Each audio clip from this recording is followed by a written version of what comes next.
अस्सलाम वालेकुम। City eight 10 में खुश आमदीद। मैं हूँ फातिमा नासिर और इस खूबसूरत सुबह का आगाज एक साथ करते हैं। आपको पता है, हमेशा कहती हूँ कि जो भी हो, अगर आपकी जिंदगी में आपको कभी कोई ऐसी सिचुएशन देखने को मिलती है जहां पर किसी और का बिहेवियर आपके साथ अच्छा नहीं होता है, या आपको लग रहा होता है कि इस सिचुएशन में मुझे बहुत गुस्सा आ रहा है, आपने कोशिश करनी है कि जितना भी गुस्सा आए आप फिर भी काइंडनेस से पेश आए, क्योंकि हो सकता है आपकी कोई छोटी सी बात, कोई छोटा सा एक्शन किसी और का दिन जो कि शायद परेशानी में या मुश्किल में गुजर रहा हो उसे आसान कर दे। और कई दफा होता है हमें अंदाजा भी नहीं होता है कि दूसरे शख्स किस चीज से गुजर रहे हैं।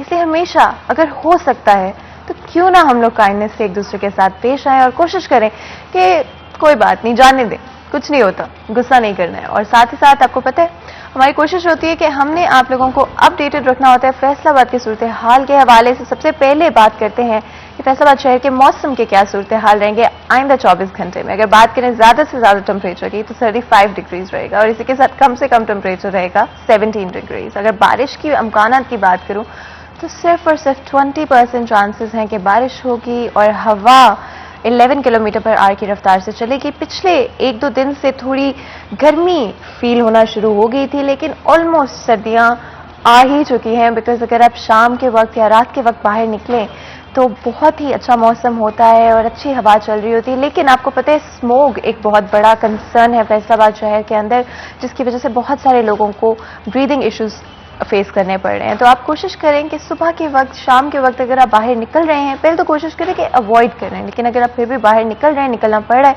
तो अपने फेस को कवर कर लें ताकि ये जो ब्रीदिंग इश्यूज लोगों को हो रहे हैं वो ऑफकोर्स थोड़ा कम हो जाए। हाइड्रेटेड रहने की कोशिश करें, ज्यादा से ज्यादा पानी का इस्तेमाल करें और साथ ही साथ सनस्क्रीन ज्यादा सारी इस्तेमाल करें। एंड ऑफकोर्स आपको पता है फैसलाबाद शहर के हवाले से बहुत सारी इंपॉर्टेंट चीजें होती हैं।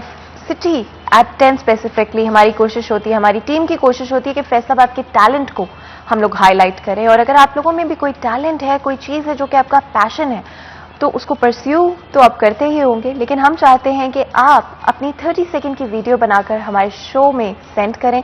और हो सकता है कि आपकी वो वीडियो स्क्रीन पर चलाई जाए। और साथ ही साथ, क्योंकि आपने शायद देखा हो कि फ्री स्टाइलर फुटबॉलर जो कि फैसलाबाद से बिलोंग करते हैं, he is actually the first in Faisalabad जिन्होंने फ्री स्टाइल फुटबॉल जो है उन्होंने सीखी और सिर्फ यूट्यूब का इस्तेमाल करते हुए सीखी। बट वो इतने पैशनेट थे और इतने टैलेंटेड थे कि हम लोगों को उनको शो में इन्वाइट करना ही पड़ा और हमने उन्हें शो में इन्वाइट भी किया था और उनके साथ एक पूरा सेगमेंट हमने किया था। और हो सकता है कि आप अगर अपनी वीडियो सेंड करते हैं तो आपको भी शो में इनवाइट किया जाए। और ऑफकोर्स आपको पता है फैसलाबाद का जितना भी टैलेंट है, हम चाहते हैं कि उस टैलेंट को आगे लेकर आएं, उसको प्रमोट करें, लोगों को इंकरेज करें कि अपने पैशन को परस्यू करें। एंड ऑफकोर्स सर्दियों की बात करते हैं, अगर मौसम की बात करते हैं, बदलता हुआ मौसम है, वार्डरोब चेंज उसके साथ बड़ा इंपॉर्टेंट होता है। हमारी हमेशा कोशिश रहती है कि जितना भी हो सके हम अच्छे ब्रांड्स को आगे लेकर आएं और डिफरेंट तरह के कॉन्सेप्ट्स और डिजाइन्स को हम आगे लेकर आएं। तो लेकिन ऑफ कोर्स कोशिश करेंगे कि हम लोग इसी तरह से करें और फैसलाबाद शहर के हिसाब से कोई भी नई अगर चीजें हैं तो उनको भी हम लोग हमेशा शोकेस करते रहते हैं। Health is very very important. आप लोग हमारे लिए बहुत ख़ास हैं, बहुत स्पेशल हैं आप लोग हमारे लिए, और आप लोगों की सेहत बहुत इंपॉर्टेंट है। एंड ऑफ कोर्स इससे पहले कि आज का हमारा जो सब्जेक्ट है मैं उसकी तरफ आऊं, उससे पहले मैं चाहूंगी कि हम लोग थोड़ा सा टॉपिक को डाइवर्ट कर लें। बिकॉज हर वक्त सीरियस बात जो है, हमारी कोशिश होती है कि थोड़ा लाइट हार्टेड भी हम अपने शो में बात करें। एंड ऑफ कोर्स आपको पता है फैशन इज़ वेरी इंपॉर्टेंट। सर्दियों के हवाले से अगर बात करें तो एक नया वार्डरोब जो है डेफिनेटली हम लोग चाहते हैं कि जल्दी से सर्दियों का मौसम आ गया, नए नए कलर्स, नए नए डिजाइन और नए नए ट्रेंड्स को हम अपनी वार्डरोब का हिस्सा बनाएं। तो जी इसी लिहाज से अगर मैं बात करूं, मेरा जो आज का आउटफिट है वो इत्तेहाद की तरफ से स्पॉन्सर किया गया है। इत्तेहाद की प्रीमियम फॉल कलेक्शन 2021 में से ये एक आउटफिट है जो कि ऑफकोर्स आप देख सकते हैं कि डिफरेंट कलर्स हैं, डिफरेंट डिजाइन हैं, साथ ही साथ उनके प्रिंट्स बहुत अमेजिंग हैं। किसी भी आउटफिट की खासियत उसकी डिटेल्स में होती है और अगर आप ये आउटफिट ध्यान से देखें तो आपको आइडिया हो रहा होगा कि हर सेपरेट चाहे वो स्लीव्स हो, चाहे वो दुपट्टा हो, चाहे वो नेक लाइन हो, हर एक एस्पेक्ट पर बहुत फोकस किया गया है, बहुत ध्यान दिया गया है और हर चीज को परफेक्शन के पॉइंट तक डिटेल किया गया है। एंड ऑफ कोर्स यही किसी आउटफिट की खासियत होती है। और ये जो फॉल प्रीमियम कलेक्शन है 2021 इतिहाद की, इसमें और भी बहुत सारे पीसेस अवेलेबल हैं जिसमें से आप अपनी पसंदीदा कलर्स एंड डिज़ाइन को चूज़ कर सकते हैं फॉर दीज विंटर्स। और आपको बहुत सारे डिज़ाइन मिल जाएंगे। तो ऑफकोर्स हर किसी का डिफरेंट टेस्ट होता है, depending on your own test आप अपने आउटफिट्स को चूज़ कर सकते हैं। और एक और चीज़ मेरे लिए पर्सनली बहुत इंपॉर्टेंट होती है जब भी मैं कोई आउटफिट या ब्रांड चूज़ कर रही हूँ, तो जो कि अफोर्डेबिलिटी एंड क्वालिटी होती है। आउटफिट प्यारा हो ये तो हर कोई चाहता है, उसी के साथ साथ हम ये भी चाहते हैं कि अफोर्डेबल भी हो और क्वालिटी भी आपको बहुत अच्छी मिल रही है। और Ittehad has made sure of that कि आप लोगों को क्वालिटी भी मिले और अफोर्डेबिलिटी भी मिले, which is so important in today's time. इतना कॉम्पिटिटिव सिनेरियो है कि हम लोग चाहते हैं कि हमारी जो है अफोर्डेबल चीज़ें हों सारी। तो Ittehad has made sure of that. उनकी जो प्रीमियम फॉल कलेक्शन 2021 है वो रिलीज हो चुकी है। आप ऑनलाइन भी शॉप कर सकते हैं, इन स्टोर भी शॉप कर सकते हैं। And of course social media की दुनिया है, तो आप लोग उनको सोशल मीडिया पे फॉलो कर सकते हैं, उनके इंस्टाग्राम एंड फेसबुक पेजेस पर of course. And of course हम तो यही चाहते हैं कि बड़े फैशनेबल लगे आप लोग विंटर्स में। एंड आगे बढ़ते, जैसे कि मैं आपको पहले बता रही थी कि it's absolutely very very important for us कि फैसलाबाद के हवाले से हम लोग जो भी इंपॉर्टेंट चीज़ें हैं उनके हवाले से ज़रूर बात करें। और आपकी हेल्थ बहुत इंपॉर्टेंट है और हम लोग चाहते हैं कि आप लोगों को इस चीज़ का अंदाज़ा हो कि आप लोगों ने अपनी हेल्थ का कितना ख्याल रखना है। इसलिए हमारी कोशिश होती है कि हेल्थ स्पेशलिस्ट हम वक्तन फ़वक्तन जो है अपने शो में इनवाइट करें और उनसे आपकी हेल्थ के हवाले से सवालात पूछें और उनसे चीज़ें जो हैं डिस्कस करें। आज भी हमारे साथ बहुत खास मेहमान मौजूद होंगे, रेडियोलॉजिस्ट है और ऑफ कोर्स रेडियोलॉजी के बारे में भी बात करेंगे और डिफरेंट चीज़ों के हवाले से भी बात करेंगे। कोशिश करेंगे कि बहुत सारे डिफरेंट एस्पेक्ट्स को कवर करें। लेकिन याद रखें हमारा कोई भी डिस्कशन आप लोगों की इन्वॉल्वमेंट के बगैर पूरा नहीं हो सकता है। तो through out the show number screen पर मौजूद होगा जिस पर आप कॉल कर सकते हैं, अपने सवालात, अपनी कंसर्न्स आप लोग हमारे शो में शेयर कर सकते हैं और इस डिस्कशन का हिस्सा बन सकते हैं। और याद रखें आपके सवालात हमारे लिए बहुत बहुत ज़रूरी हैं, तो लाजमी तौर पे कॉल करें और हमारे इस डिस्कशन का हिस्सा बने। और आगे बढ़ते हुए ऑफकोर्स मैं हमारे बहुत ही खास मेहमान जो आज मैं स्टूडियो में ज्वाइन कर रहे हैं उनका इंट्रोडक्शन करा देती हूँ।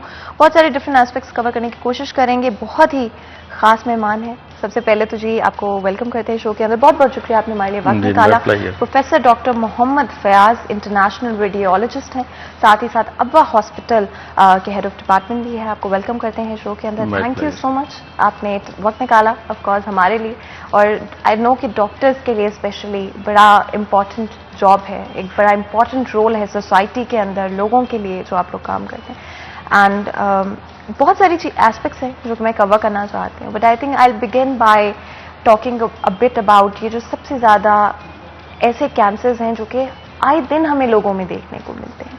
और पहले होता था कि कभी सुनने को मिलता था कि ये जो है इनको अल्लाह माफ़ करे कैंसर हो गया।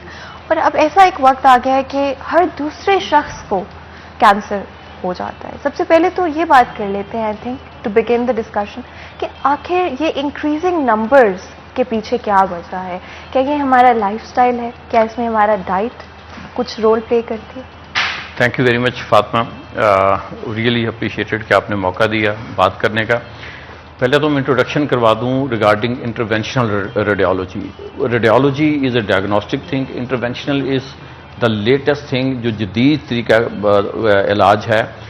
उसमें पाकिस्तान में ये अभी रिसेंट इंट्रोड्यूस हुआ है, but world wide America and Singapore and all other developed countries वहाँ ऑलरेडी ये प्रैक्टिस हो रही है for last many years. Pakistan में अब ये लेटेस्ट तरीक़ाकार में बहुत सारी मशीन्स इन्वॉल्व होती हैं और स्किल्स इन्वॉल्व होती हैं, तो इस फील्ड को कहते हैं इंटरवेंशनल रेडियोलॉजी। अब सेकंड क्वेश्चन है आपका रिगार्डिंग कैंसर, और सबसे इंपॉर्टेंट चीज़ लिवर कैंसर। लिवर कैंसर पे क्यों हम ज़्यादा फोकस करते हैं? लिवर कैंसर पाकिस्तान में बहुत ज़्यादा है, दैट इज़ अराउंड 7 to 8%, जो स्टेटिस्टिक्स डिफरेंट हैं। और उसकी रीज़न बहुत सारी हैं। जो सबसे बड़ी रीज़न है दैट इज़ एक्चुअली वाटर, कि पानी जो है वो साफ़ पानी दस्तयाब नहीं है पाकिस्तान के बहुत सारे एरियाज़ में।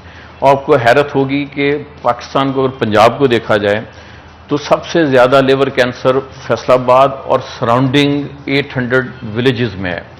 फैसलाबाद को तकरीबन 800 विलेजेस ड्रेन करते हैं, तो वो वहाँ पे लिवर कैंसर की परसेंटेज इवन मोर देन 8% है।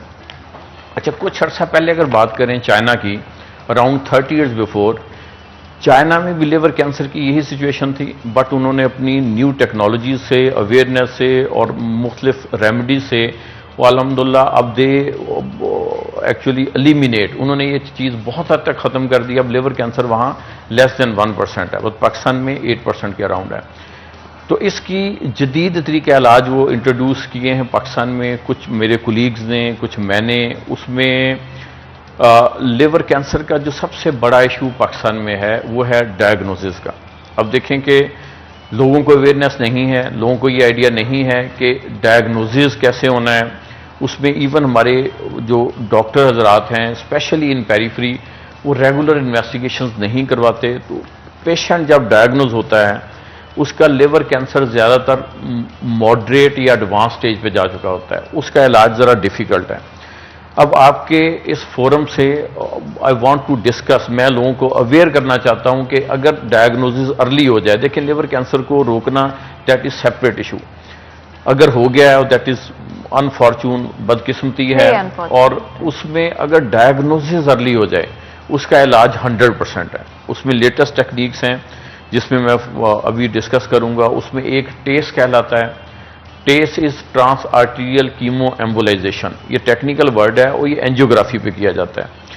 एक और चीज़ है जो पाकिस्तान में अल्हम्दुलिल्लाह वो मैंने इंट्रोड्यूस कराई है 5 years बिफोर, वो है माइक्रोवेव एब्लेशन।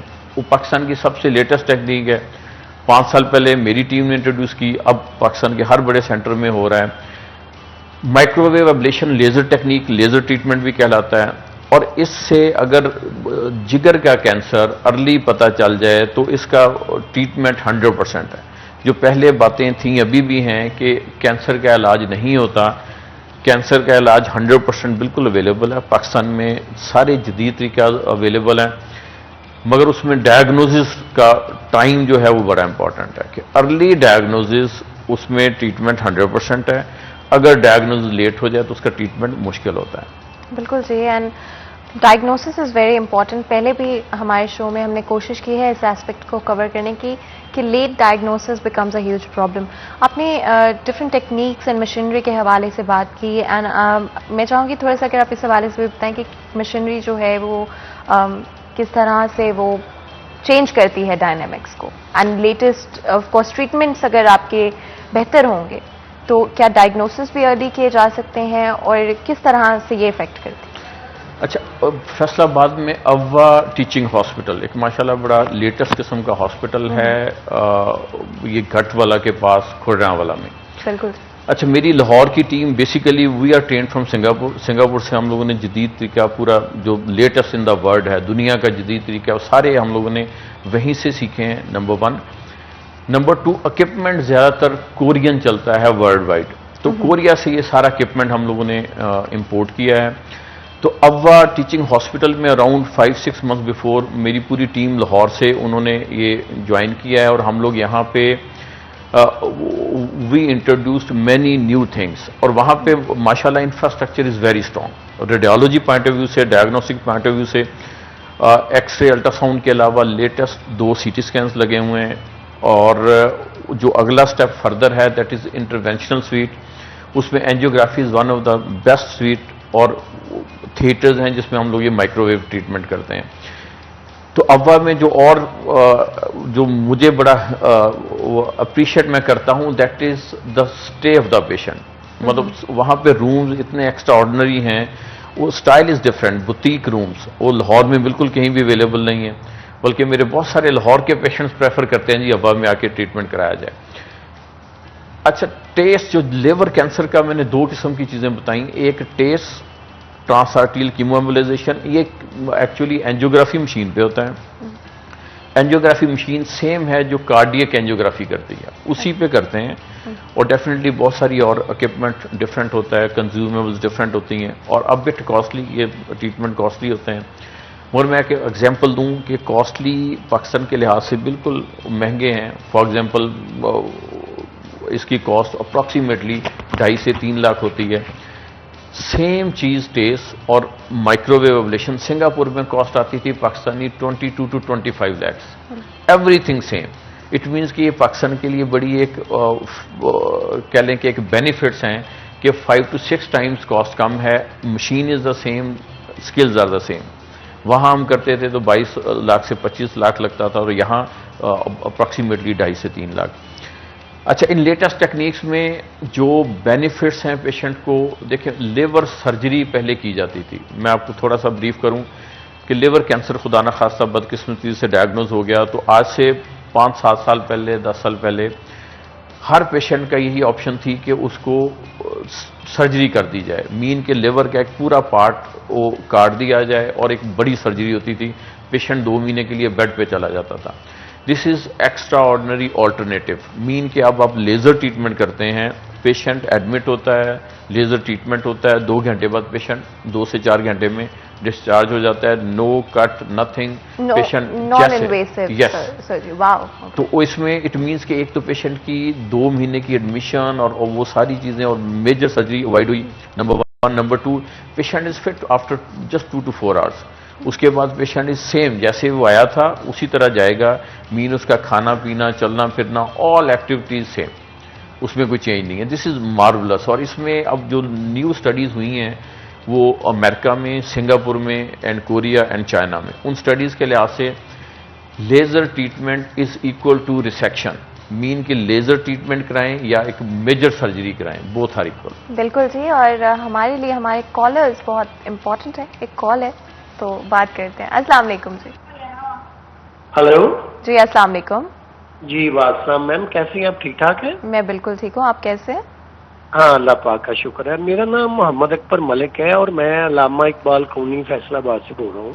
जी जी। मेरा डॉक्टर साहब का मैं प्रोग्राम सुन रहा हूँ, बहुत अच्छी ये टेक्निकल बात जो है वो बता रहे हैं सामीन को। और ये मैं महसूस करते हैं हम लोग कि सिटी 41 का जो किरदार है इन सब मामला में बहुत बेहतर है। जी।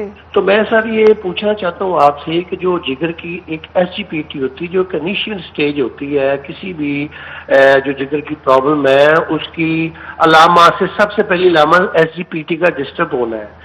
तो SGPT इंक्रीज क्यों होना शुरू होना होती है, और अगर होती है तो किन बुनियादों के ऊपर जो है ना वो तेजी से बढ़ती है, उसकी बेसिक वजह क्या है वो मैं जानना चाहूंगा प्लीज। बिल्कुल जी, बहुत बहुत शुक्रिया कॉल करने का। आपने सवाल सुना होगा उनको कि जो इनिशियल स्टेजेस होते हैं वो किस तरह से डायग्नोज किए जा सकते हैं। अच्छा, thank you very much for question. इनका क्वेश्चन बिल्कुल बेसिक है कि लिवर का जब प्रॉब्लम आता है उसमें इसको कहते हैं LFTs, लिवर फंक्शन टेस्ट। उनमें SGPT और SGOT होते हैं। वो इनका क्वेश्चन है कि वो रेज क्यों होते हैं। देखें, ये हमारी जो आज की टॉक है वो बेसिकली है liver cancer point of view से। इससे अगर पहले आ जाएं तो हेपेटाइटिस B और C is the major cause. Hepatitis B और C is the major cause. ये कैंसर से भी रिलेटेड होती है और दैट्स अनरिलेटेड? नहीं, कैंसर से रिलेटेड है। अच्छा, रिलेटेड। ये क्वेश्चन की बात कर रही हैं? जी जी। यस, वो मैं अभी उस पे आ जाता हूँ कि वो लिवर कैंसर है, उससे पहली स्टेज है hepatitis B and C। Hepatitis B and C में वो भी पाकिस्तान में बहुत कॉमन है और उससे लिवर फंक्शंस खराब होते हैं। अच्छा, उससे इनका क्वेश्चन क्योंकि क्वाइट बेसिक है कि लिवर की बहुत सारी बीमारियां होती हैं जिसमें लिवर फंक्शंस डिस्टर्ब होते हैं, लिवर का काम करना डिस्टर्ब होता है। उसमें एक्यूट हेपेटाइटिस और ये हेपेटाइटिस B एंड C ये एक्यूट नहीं कहलाते। एक्यूट मीन कि कोई भी इन्फ्लेमेशन हुई, कोई इन्फेक्शन हुई, जैसे आजकल डेंगू होता है उसमें भी लिवर इफेक्ट होता है, तो उसमें ये फंक्शंस डिस्टर्ब हो जाते हैं। उसमें हम लोग बाकी इन्वेस्टिगेशन करके हम देखते हैं कि ये एक्यूट है या क्रॉनिक है। देखिए, एक्यूट में तो हफ्ते के 2 हफ्ते के अंदर अंदर वो ट्रीट हो चुका होता है। अब क्रॉनिक है हेपेटाइटिस B एंड C, उसके लिए ये प्रॉपर बात हो रही है कि उसकी केयर बहुत ज़रूरी है। किसी पेशेंट को हेपेटाइटिस B और C का पता है तो हर 6 महीने बाद अल्ट्रासाउंड और आफ्टर एवरी 2 ईयर्स 2 साल बाद CT स्कैन और एक टेस्ट होता है अल्फा फीटोप्रोटीन, ये हर साल annually.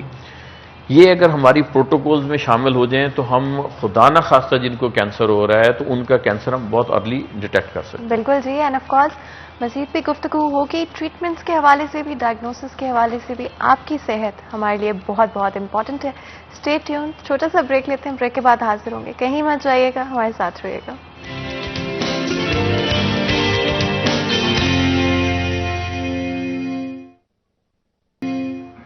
Welcome back city eight 10 में एक दफ़ा फिर आपको खुश आमदीद कहते हैं। ब्रेक में जाने से पहले बात कर रहे थे आपकी सेहत के हवाले से। हम चाहते हैं कि सब सेहतमंद हो और स्पेशली अपनी सेहत को प्रायोरिटाइज करें। आज की ज़िंदगी में इतनी भागदौड़ होती है, इतनी तेज़ी होती है कि हम अपनी सेहत का ख्याल रखना भूल जाते हैं। आज स्पेशली हमारे साथ एक बहुत ही खास मेहमान मौजूद हैं, रेडियोलॉजिस्ट हैं, और डेफिनेटली हम चाहते हैं कि बहुत सारे डिफरेंट एस्पेक्ट्स को हम कवर करें। अब्बा हॉस्पिटल के हेड ऑफ डिपार्टमेंट भी हैं एंड ऑफ कोर्स अब्बा हॉस्पिटल की अगर मैं थोड़ी सी बात करूं तो ऑफ कोर्स फैसलाबाद के अंदर for the first time ever इस तरह की सर्विसेज और इस तरह की क्वालिटी ऑफ सर्विस ऑफर की जा रही है। ऑफ कोर्स मशीनरी भी लेटेस्ट है और ट्रीटमेंट टेक्निक्स भी बहुत लेटेस्ट हैं, जो कि पाकिस्तान में भी बहुत सारी ऐसी ट्रीटमेंट्स हैं जो कि अभी तक अवेलेबल नहीं है, और फैसलाबाद शहर के अंदर for the first time ever ये ट्रीटमेंट्स अवेलेबल होंगी। और आई थिंक वीडियो अभी भी स्क्रीन पर चल रही थी थोड़ी देर पहले, और इससे पहले भी हम एक शो में स्पेशली इस हवाले से बात कर चुके हैं कि अब्बा हॉस्पिटल की स्पेशली किस तरह की जो सर्विसेज है, बल्कि मैं खुद देखकर हैरान हो गई थी कि फैसलाबाद शहर के अंदर जो है इस तरह के प्राइवेट रूम्स और इस तरह की सर्विसेज, क्योंकि हॉस्पिटल्स यूजुअली आप जाते हैं और वहाँ पे आपको इन्वायरमेंट से ही जो मरीज है वो बीमार होना शुरू हो जाता है। तो I think that's a huge plus point कि ये कोशिश की जा रही है कि एक नया international state of the art standard जो है ट्रीटमेंट्स के हवाले से और सर्विसेज स्पेशली हॉस्पिटल में वो इंट्रोड्यूस करवाया जाए। अच्छा, अभी बात हो रही है अव्वा की। अव्वा टीचिंग हॉस्पिटल में कुछ मैंने बड़े ज़बरदस्त न्यू कॉन्सेप्ट देखे हैं इनके एडमिनिस्ट्रेशन के, वो सिंगापुर में ज़रूर हम लोगों ने देखे हैं।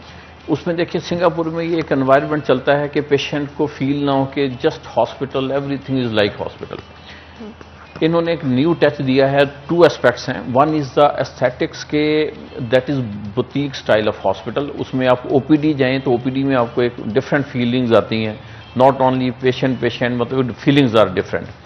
और पेशेंट क्योंकि सर्जरी हुई या कोई प्रोसीजर हुआ, पेशेंट ने ज़्यादा टाइम गुजारना है रूम्स के अंदर, और रूम्स आर मार्वलस। और ये मेरे कमेंट्स ऑलरेडी भी हो चुके हुए हैं कि ये जो रूम्स का स्टाइल है ये लाहौर में या पंजाब में शायद किसी भी हॉस्पिटल में नहीं है।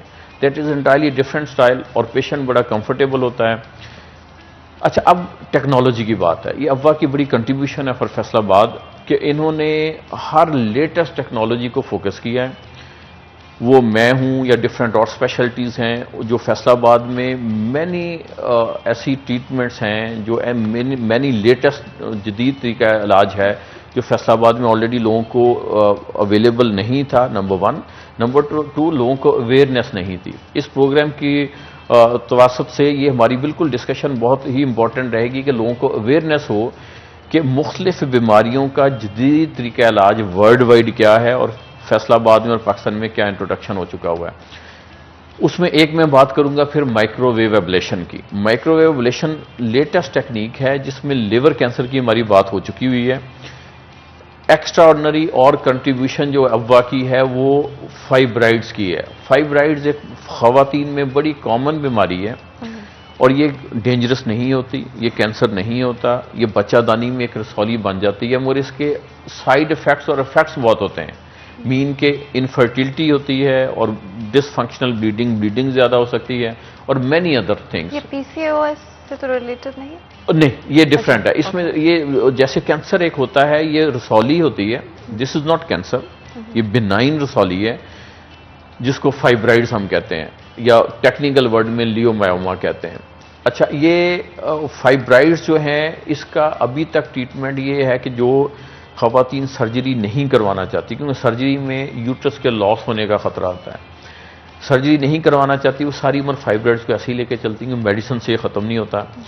और जो सर्जरी करवाती हैं वो फाइब्राइड्स को भी निकाला जा सकता है, मगर पूरी यूट्रस के ज़ाया होने के चांसेस होते हैं।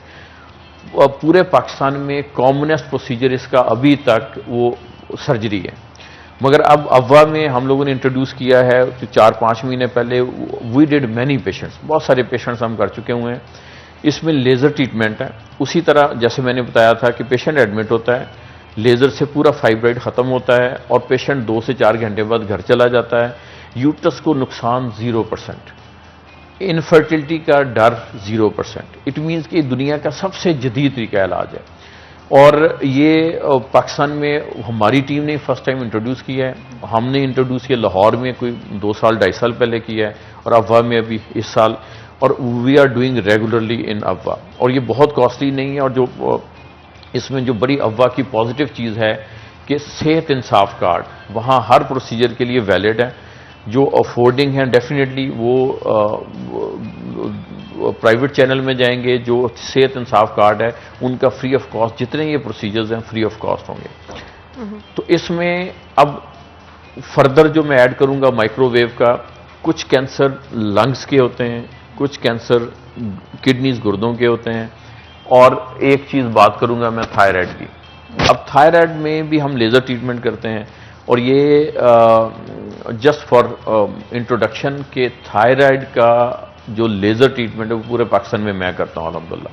अभी तक किसी भी बड़ी ऑर्गेनाइजेशन लाइक आगा खान, शौकत खानम, शिफा या कोई भी ऑर्गेनाइजेशन पाकिस्तान की, उन्होंने ये स्टार्ट नहीं किया।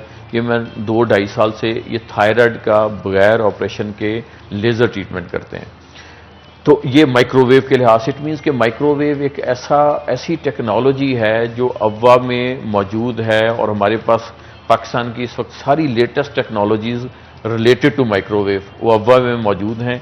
और हम लोग नेक टू फुट, ये बहुत सारे रीजन्स हैं, ये इसमें डिपार्टमेंट, सर्जरी का डिपार्टमेंट, गायनी डिपार्टमेंट, गैस्ट्रोएंटरोलॉजिस्ट से सारे इन्वॉल्व हैं। उनको ये जस्ट फॉर अवेयरनेस के all latest things are available, जिससे हम ये ट्रीटमेंट करते हैं। बिल्कुल जी। एंड आई थिंक एक और स्पेशली ट्रीटमेंट है जो कि मैं चाहूँगी अगर उस हवाले से भी हम बात करें। आई थिंक क्योंकि I am not a doctor, और तो मैं चाहूँगी कि आपकी एक्सपर्टीज़ है, आप ही बताएं इस हवाले से भी। I think it's test, if I am pronouncing it correctly, तो इस हवाले से भी थोड़ा सा बताइए जो कि अब हॉस्पिटल में ये ट्रीटमेंट ऑफर की जा रही है। अच्छा, टेस्ट जो हैं वो फैसलाबाद में मेरा ख्याल है 1-2 जगह और हो रहा होगा, लाहौर में भी बहुत लिमिटेड अवेलेबल हैं। एक्चुअली वर्ल्ड वाइड टेस्ट तकरीबन हर हॉस्पिटल में हो रहा होता है, और पाकिस्तान में क्योंकि स्किल्स नहीं है नंबर 1, नंबर 2 इक्विपमेंट अवेलेबल नहीं होता, क्वाइट कॉस्टली इक्विपमेंट, पूरा इंटरवेंशनल स्वीट्स, पूरा थिएटर नुमा चीज़ें बनानी पड़ती हैं। टेस्ट का एब्रीवेशन मैंने बताया था ट्रांस आर्टीरियल कीमो एम्बोलाइजेशन। ये कीमो कैंसर के लिए यूज़ होता है, एम्बोलाइजेशन भी वो टेक्निकल वर्ड है। तो इसकी टेस्ट में बहुत सारी अब लेटेस्ट टेक्निक्स आ गई हैं। एक टेस्ट था कन्वेंशनल पुराना टेस्ट, वो पाकिस्तान में काफ़ी अरसे से हो रहा है। फिर आगे लेटेस्ट टेक्निक्स आ गई हैं। ये लेटेस्ट टेक्निक्स हम लोगों ने सिंगापुर की और कोरिया की और चाइना की, इन 3 कंट्रीज़ में इंट्रोड्यूस की हैं, क्योंकि चाइना और कोरिया में ये लिवर कैंसर ज़्यादा है, तो उन्होंने बहुत सारी, जापान में भी काफ़ी ज़्यादा है, तो इन कंट्रीज़ में लेटेस्ट टेक्निक्स वो करते हैं। ये टेक्निक्स ज़्यादा वैलिड हैं as compared to America and Europe. हम लोग ये जिगर का ट्रीटमेंट टेस्ट के थ्रू एंजियोग्राफी मशीन पे अव्वा में माशाल्लाह रेगुलरली कर रहे हैं। ये डेली बेसिस पे उनका चेकअप होता है, और पूरी लाहौर की टीम हफ्ते में 2 दफ़ा अव्वा में आती हैं, और पूरी टीम्स, उसमें इशू हमें सिर्फ डॉक्टर का नहीं है, पैरामेडिक्स का भी है। वो 5-6 लोग सारे ट्रैवल करते हैं फ्रॉम लाहौर। तो ये सारा दिन हम लोग ये ट्रीटमेंट्स करते हैं, और इसमें जो ये डिफरेंट, जैसे मैंने बताया टेक्निक्स के लिहाज से कॉस्ट है, ये 2-2.5 लाख से लेके ये कोई 20-25 लाख तक ये डिफरेंट प्रोसीजर्स हो रहे होते हैं, वो मेडिकेशंस और लेटेस्ट टेक्निक्स के लिहाज से, और ये सारी चीज़ें अल्हम्दुलिल्लाह अव्वा टीचिंग हॉस्पिटल में अवेलेबल है। बिल्कुल जी। And Awwa is also a teaching hospital, जो कि ऑफ कोर्स नाम से पता चल ही गया होगा। In terms of research and teaching methods, because बहुत इंपॉर्टेंट है कि हमारे पास हमारी जो नेक्स्ट जनरेशन ऑफ डॉक्टर्स हैं वो वेल ट्रेंड हो, नॉट के पहले नहीं है, लेकिन I think we can do even more, कि हमारे पास और ज़्यादा हो सकते हैं। एंड अव्वा टीचिंग हॉस्पिटल में मैं चाहूँगी अगर आप थोड़ा सा बताएं कि किस तरह की रिसर्च की जा रही है, किस तरह के टीचिंग मेथड्स यूज़ किए जा रहे हैं। अच्छा, रिसर्च तो डेफिनेटली टीचिंग हॉस्पिटल में एक्सटेंसिव चल रही होती है, और अव्वा का बाकी हॉस्पिटल से डिफरेंट स्टाइल ये है कि रिसर्च पे बहुत फोकस करते हैं। मैं सिंपल एग्जांपल देता हूँ कि हम लोगों ने रिसेंट स्टार्ट किया, बहुत साल नहीं हो गए यहाँ पे। इसमें एक रिसर्च पिछले हफ्ते हम लोगों ने दुबई में पब्लिश हुई, वो अगेन लेटेस्ट टेक्निक है लिवर कैंसर की। उसमें लेज़र ट्रीटमेंट और टेस्ट, इन दोनों को कंबाइन किया गया है, that is combination therapy of liver cancer. ये पाकिस्तान में शायद ही कहीं हो रहा है, बहुत कम सेंटर्स में अगर हो रहा है तो रिसेंटली उन्होंने स्टार्ट किया है। तो ये हमारा रिसर्च हुई है प्रॉपर, क्योंकि यहाँ केसेस बहुत ज़्यादा होते हैं, और फिर हमारा पब्लिश हुआ है, और ये इसकी ओरल प्रेजेंटेशन अभी मेरी और हमारे कुछ कुलीग्स हैं इंग्लैंड से, वो सारे वहाँ पहुँचे हुए थे, उनकी यहाँ पे हमने इंट्रोड्यूस किया है ये गल्फ कंट्रीज में कि दिस इज़ न्यू थिंग जो हमने फैसलाबाद में रिसर्च की है विद कोलैबोरेशन फ्रॉम लाहौर, और ये दुबई में ये हमारा ओरल एंड पोस्टर प्रेजेंटेशन हुई है। सेकंड, हमारी एक रिसर्च स्टेम सेल्स पे, अभी फर्दर बात होगी। स्टेम सेल्स की रिसर्च चाइना में और यूरोप में पब्लिश हो चुकी हुई है, और चाइना के न्यूज़पेपर में पूरा आर्टिकल एक आ चुका हुआ है मेरा, जिसमें स्टेम सेल्स की ट्रीटमेंट जो हम लोगों ने पाकिस्तान में स्टार्ट की हैं, और उसकी अभी थोड़ी देर तक बात होगी कि अफवाह में वो हम स्टार्ट कर चुके हुए हैं। ये treatments first ever in Pakistan है। ये बहुत लेटेस्ट ट्रीटमेंट्स हैं जो पाकिस्तान में कहीं और नहीं हो रही। अगर स्टार्ट हैं तो फेज 1 स्टार्ट होगा। We fully started all these things. बिल्कुल, and of course I think Faisalabad के बारे में जब अच्छी चीज़ें सुनते हैं कि एक्सेसिबिलिटी होगी लोगों के लिए, कि जिनको पहले शायद लाहौर जाना पड़ता था, इस्लामाबाद जाना पड़ता था, कराची जाना पड़ता था इलाज करवाने के लिए। तो आई थिंक ये सिर्फ फैसलाबाद के लोगों के लिए नहीं, बल्कि जो इर्द गिर्द के एरियाज़ भी हैं वहाँ पे भी बहुत सारे लोग होते हैं। एंड नॉन इन्वेसिव सर्जरी का मतलब है कि जो पहले आपको महीनों रहना पड़ता था हॉस्पिटल के अंदर, और ना सिर्फ पेशेंट बहुत परेशान होते थे, उनके साथ जो उनके घर वाले हैं, और इतने मुश्किल वक्त में आई थिंक इट्स वेरी डिफ़िकल्ट, जो वक्त अल्लाह ताला किसी को भी ऐसा वक्त ना दिखाएं, उनके लिए भी बड़ा मुश्किल होता है। तो I think it is really really commendable कि इस तरह की एक कोशिश की जा रही है, एक नया इनिशिएटिव जो है वो लिया जा रहा है फैसलाबाद के अंदर। हमने थोड़ा सा प्राइवेट रूम्स के हवाले से ऑलरेडी बात की है, बट मैं चाहूँगी कि अगर स्पेशली इन्वायरमेंट किसी भी हॉस्पिटल का बहुत इम्पॉर्टेंट होता है, और कहते हैं कि पेशेंट जो है कई दफ़ा इन्वायरमेंट अच्छा होने से ही ठीक हो जाता है, और आपके इर्द गिर्द जो लोग हैं, डॉक्टर्स हैं, वो अगर आपको एक्चुअली में बता रहे हैं कि क्या हो रहा है, साथ साथ प्रोसीजर आपको एक्सप्लेन कर रहे हैं, तो आई थिंक वो मरीज़ के लिए भी बड़ा आसान हो जाता है, उनकी फैमिलीज़ के लिए भी बड़ा आसान हो जाता है ना। अब्बा हॉस्पिटल जो कि ऑफकोर्स फैसलाबाद के अंदर बन चुका है, and I think it's great. अब मज़ीद भी हम बात करेंगे इस हवाले से, और डिफरेंट तरह की टेक्निक्स जो कि for the first time ever Faisalabad में और पाकिस्तान में इस्तेमाल की जा रही हैं अब्बा हॉस्पिटल में। लेकिन इससे पहले कि हम इन टॉपिक्स की तरफ जाएं, एक ब्रेक लेनी पड़ेगी, तो बिल्कुल छोटा सा ब्रेक ले लेते हैं। ब्रेक के बाद हाजिर होंगे, कहीं मत जाइएगा, हमारे साथ रहिएगा।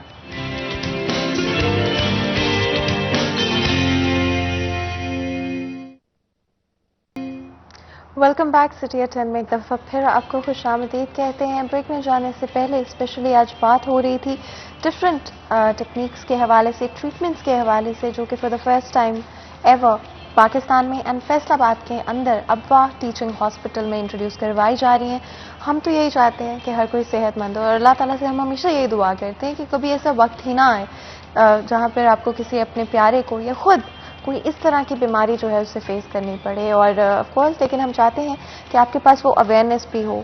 एक चीज़ जो कि हमने प्रीवियसली भी हमारे शो में डिस्कस की है, वो the importance of early diagnosis. कई दफ़ा ऐसे होता है कि हमें महसूस हो रहा होता है कि शायद हमारी तबीयत ठीक नहीं है, डिफरेंट तरह के सिम्टम्स हम महसूस कर रहे होते हैं, लेकिन एक डर की वजह से, लैक ऑफ अवेयरनेस की वजह से हम लोग डॉक्टर के पास जाने से कतराते हैं, अवॉइड करते हैं उस चीज़ को, जिसकी वजह से इवेंचुअली बाय द टाइम आप डॉक्टर के पास जाते हैं, मोस्ट केसेस में डॉक्टर्स कुछ भी नहीं कर पाते हैं, क्योंकि इतना लेट और डिले हो चुका होता है। तो हम हमेशा अर्ली डायग्नोसिस को सपोर्ट करते हैं। अगर आपको कभी भी कोई सिम्टम्स फील होते हैं, खुद इलाज मत करें, गूगल पर मत इलाज ढूंढें आप लोग बिल्कुल भी, और डॉक्टर के पास जाएं, प्रोफेशनल्स के पास जाएं, जाकर अपना सही तरह से इलाज करवाएं, और सही तरह से मेडिकेशन जो भी आपको कही जाती है उसको डॉक्टर के कहने के बाद, प्रिस्क्रिप्शन जब आपको मिल जाता है उसके बाद ही इन मेडिसिन को जो है आप इस्तेमाल करें, या ट्रीटमेंट्स जो भी आगे डॉक्टर्स आपको बताते हैं वही करें। खुद डॉक्टर बनने की बिल्कुल कोशिश नहीं करें।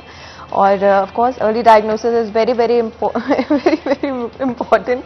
एंड हम ये भी एक बहुत इंपॉर्टेंट चीज़ है कि October is breast cancer awareness month, और हमारी हमेशा कोशिश होती है हम लोग जितनी हो सके इस पे अवेयरनेस जनरेट कर सकें। और पहले भी हमारा एक शो इस पर हो चुका है स्पेसिफिकली अक्टूबर के हवाले से एंड ब्रेस्ट कैंसर के हवाले से भी। मैं चाहूँगी डॉक्टर, आपका डिपार्टमेंट ही रेडियोलॉजी है, कैंसर से रिलेटेड, और हमने बहुत सारे डिस्कशन उस दिन किए थे कि किस तरह से early diagnosis can save a patient, और स्पेशली ब्रेस्ट कैंसर के हवाले से बात करें। बहुत कॉल्स भी हमें रिसीव हुई थी, आज भी अगर नंबर आपकी स्क्रीन पर मौजूद होगा, कोई स्पेसिफिक सवाल आते हैं आप पूछ सकते हैं। मैं चाहूँगी अगर आप थोड़ा सा ब्रेस्ट कैंसर ट्रीटमेंट और डायग्नोसिस के हवाले से बताएं। जी, ये बड़ा इंपॉर्टेंट है, ये बहुत ही इंपॉर्टेंट क्वेश्चन किया आपने। एक तो ब्रेस्ट कैंसर का October is the world wide awareness month, कि पूरी दुनिया में अवेयरनेस दी जाती है। दूसरा, ये early diagnosis can save lifes, ये बिल्कुल ऐसा ही है। Breast cancer point of view से मैं बता दूं कि one is the screening. Screening होती है for healthy women, screening not for patients. Screening होती है कि जो भी, फॉर एग्जांपल हम एग्जांपल देते हैं कि क्राउड ऑफ वुमेन है तो उसमें से आप 3 to 4%, 100 में से 3 से 4 ऐसी वुमेन उनके टेस्ट हों, स्क्रीनिंग हो, तो पिक हो जाती हैं very early stage of cancer. उसका ट्रीटमेंट 100% है। इट मीन्स कि स्क्रीनिंग मैंडेटरी है। स्क्रीनिंग क्या चीज़ है? ये मैमोग्राफी मशीन पे ब्रेस्ट के एक्सरे किए जाते हैं, ये हर साल होने चाहिए 40 एज और प्लस में। बिलो 40 अल्ट्रासाउंड किया जाता है और मैमोग्राफी एक्सरे जो किए जाते हैं 40 से प्लस किए जाते हैं। अब अव्वा के एक और कंट्रीब्यूशन इस महीने में होने जा रहा है, वो that is a very big and latest breast cancer awareness camp. Basically 1 day camp होगा। उसमें ये मैमोग्राफी का पाकिस्तान की सबसे लेटेस्ट मशीन है जो फ्री ऑफ कॉस्ट मैमोग्राफी होगी। इसी तरह अल्ट्रासाउंड, इसी तरह all breast cancer related techniques. उसमें माइक्रोवेव अब्लेशन भी है, उसमें वेब एक something new, web is vacuum assisted device, वो अव्वा ने फर्स्ट टाइम अरेंज किया, that is first in Pakistan, अभी तक किसी भी हॉस्पिटल में नहीं है। तो वो एक मोड ऑफ ट्रीटमेंट है, वो सारी टेक्निक्स इंट्रोड्यूस करेंगे। ये कैंप में healthy women, not patients, healthy women को सारा हम एनकरेज करेंगे कि वो स्क्रीनिंग के लिए आएँ, नंबर 1। नंबर 2, जितनी भी टेक्निक्स हैं फॉर अवेयरनेस वो डॉक्टर्स को इनवाइट करेंगे, ऑल लेडी डॉक्टर्स को इनवाइट करेंगे, ताकि उनको वो we can discuss the latest treatment of the breast cancer जो अब अव्वा में फैसलाबाद में है, जो पहले फैसलाबाद में कहीं नहीं थे, और कुछ ऐसे ट्रीटमेंट्स हैं जो थ्रू आउट पाकिस्तान नहीं हैं। तो इनको इस कैंप में एक तो हर किस्म की जितना भी इक्विपमेंट यूज़ होना है या जितने भी टेस्ट होने हैं, ऑल टेस्ट वो फ्री ऑफ कॉस्ट होंगे ओनली फॉर दैट डे। और second is just sort of seminar. उस सेमिनार में हम डिस्कस करेंगे और डॉक्टर्स को अवेयर करेंगे, फैसलाबाद के डॉक्टर्स को, कि ये लेटेस्ट टेक्निक्स क्या हैं और कैसे स्क्रीनिंग के बाद मोड ऑफ ट्रीटमेंट्स लेटेस्ट क्या हैं। बिल्कुल। एंड ये जो स्पेसिफिकली आप कैंप मेंशन करें, मैं चाहूँगी अगर इसके हवाले से हम थोड़ा सा और बात करें। अव्वा हॉस्पिटल में लगाया जाएगा और कौन कौन अटेंड कर सकेगा इसमें? ये जैसे मैंने अभी बताया अव्वा में होगा। डेट इसकी अभी tentative date is 5 November, Friday है, दैट इज टेंटेटिव, अभी कंफर्म हो जाएगी क्योंकि इसमें बहुत सारा इक्विपमेंट मूव होना है लाहौर से। तो ये कैंप अव्वा में लगाया जाएगा। फुल डे कैंप होगा, like 9 AM to 9 PM, 12 hours का कैंप होगा। उसमें एवरी फीमेल, स्पेशली 40+, वो हर ये अवेयरनेस देनी पड़ेगी थ्रू आउट फैसलाबाद, जिनकी मैमोग्राफी नहीं हुई। जो रिकमेंडेशंस हैं वर्ल्ड वाइड, अमेरिका में, यूरोप में, अमेरिका में एक भी लेडी नहीं है 40+ जिसका मैमोग्राम एनुअल नहीं होता। पाकिस्तान में लेस देन 1%, 99% का एनुअल मैमोग्राम नहीं होता। तो ये एक बहुत बड़ी कंट्रीब्यूशन है फॉर फैसलाबाद अवेयरनेस प्रोग्राम के लिहाज से। ब्रेस्ट कैंसर अवेयरनेस प्रोग्राम अव्वा का एक बड़ा कंट्रीब्यूशन है कि ये कैंप अरेंज किया जाएगा। This is a very big camp, may be biggest camp in the Pakistan, क्योंकि इसमें 1 स्टॉप सॉल्यूशंस हैं। ब्रेस्ट रिलेटेड जितनी भी इक्विपमेंट यूज़ होंगे वो सारे वहाँ मौजूद होंगे और फ्री ऑफ कॉस्ट होंगे। इसमें every lady above 40, number 1, all medical related staff and doctors, क्योंकि उसमें अवेयरनेस होगी लेटेस्ट टेक्निक्स की वर्ल्ड वाइड। तो उसके लिए वी विल इनवाइट एवरीवन। और stem cell treatment again is something जो कि is very innovative as well, और पूरी दुनिया के अंदर आई थिंक इज समथिंग जो कि बड़ा पिछले कुछ सालों के अंदर हमने देखा है कि ये काफ़ी आगे आई है। And correct me if I am wrong, मैं बिल्कुल भी डॉक्टर या रिसर्चर नहीं हूँ। सो आई वांट कि अगर आप इस स्टेम सेल ट्रीटमेंट के हवाले से भी थोड़ी सी बात करें, एंड अव्वा हॉस्पिटल में किस तरह से इससे डील किया जा रहा है। बिल्कुल इस बारे में बात करेंगे, लेकिन एक कॉलर हमारे साथ है और कॉलर्स बड़े ज़रूरी हैं। तो अस्सलाम वालेकुम जी। जी, अगर आप टीवी की वॉल्यूम बंद कर दें तो मैं आपको जरा बेहतर तरीके से सुन सकूंगी।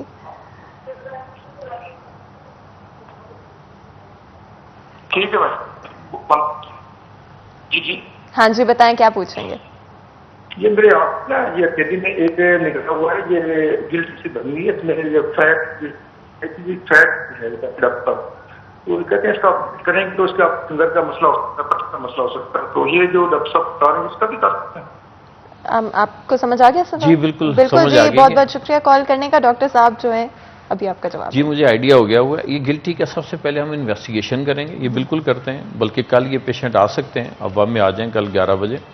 इसका पहले तो अल्ट्रासाउंड होगा, उसको वैल्यूएट करेंगे, अगर ज़रूरी हुआ तो बायोप्सी की जाती है। बायोप्सी अल्ट्रासाउंड के ज़रिए, नीडल के ज़रिए पीस लिया जाता है जो पैथोलॉजी में जाता है, जो कंफर्म करता है कि ये ख़तरनाक है या नहीं है।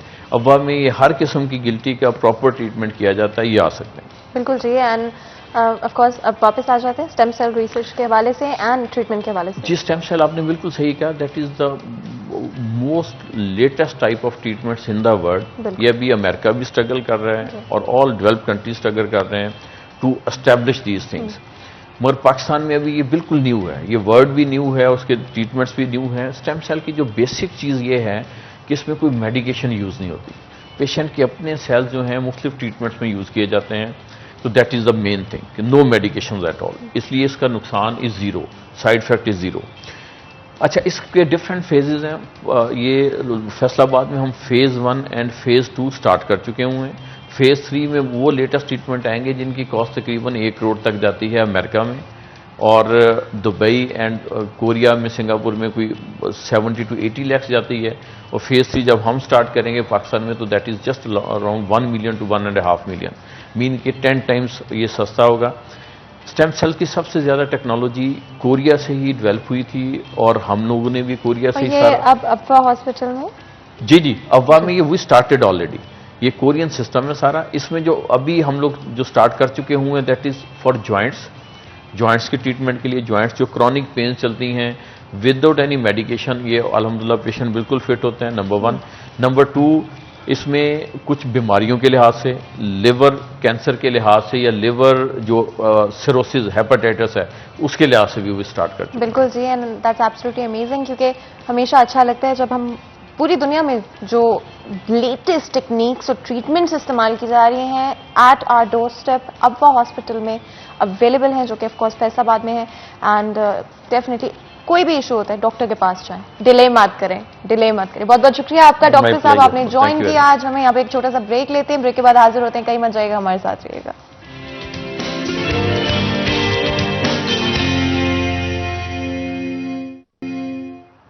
वेलकम बैक सिटी एट 10 में एक दफ़ा फिर आपको खुशामदीद कहते हैं। तो जी, आपको पता है कि अब हमारे सेट पे जो मेरी फेवरेट जगह है वहाँ पे मैं आ चुकी हूँ। ऑफ कोर्स किचन ही मेरी फेवरेट जगह है, मैं क्या करूँ इस बारे में। और आपको पता है कि जहाँ पे एक तरफ सर्दियाँ ऑलमोस्ट स्टार्ट हो रही हैं, सर्दियों के साथ ही अपनी वार्डरोब रिफ्रेश करने का टाइम भी आ चुका है। मेरा जो आज का आउटफिट है वो इत्तेहाद की प्रीमियम फॉल कलेक्शन 2021 में से एक पीस है। और आप देख सकते हैं कि चाहे वो स्लीव्स हो, चाहे वो दुपट्टा हो, चाहे नेकलाइन हो, या फिर चाहे वो ट्राउज़र इटसेल्फ हो, डिटेल्स पर सबसे ज़्यादा फोकस किया गया। And I think details are so important. कोई भी आउटफिट जो है वो अपनी डिटेल्स की वजह से स्टैंड आउट करता है। And definitely Ittehad premium fall collection 2021 में इस चीज़ का ख़ास ख्याल रखा गया है कि कलर्स हों, चाहे फैब्रिक हो, चाहे प्रिंट्स हो, चाहे डिज़ाइंस हो, उनको स्पेशली आप लोगों के लिए इस फॉल कलेक्शन में ख़ास तौर पे तैयार किया गया है। डिफरेंट डिज़ाइंस हैं, डिफरेंट कलर्स हैं। कोई भी आउटफिट्स जो कि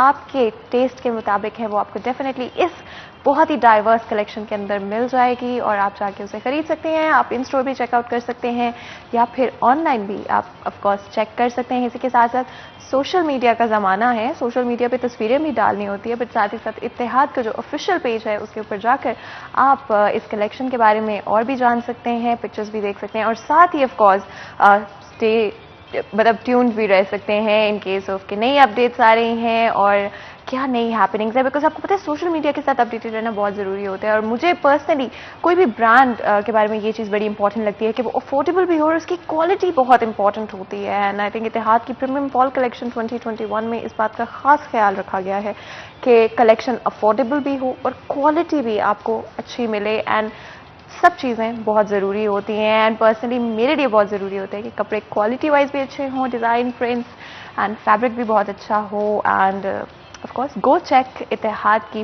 फॉल कलेक्शन 2021 आउट। और अब मैं किचन की तरफ चलती हूँ जल्दी से, बिकॉज आपको पता है कि सुबह के वक्त I think the most important thing is कि ब्रेकफास्ट जो है आप लोग लाजमी किया करें। आई थिंक ये एक ऐसी हैबिट है जो कि मैं पर्सनली डेवलप करने की कोशिश कर रही हूँ टू मेक श्योर कि आप अपनी हेल्थ का ख्याल रखें। I think there are certain point in time शायद ब्रेकफास्ट के बगैर लोग कोशिश करते हैं कि काम चला लिया जाए, लेकिन हमें अंदाज़ा नहीं होता कि ब्रेकफास्ट कितना इंपॉर्टेंट है।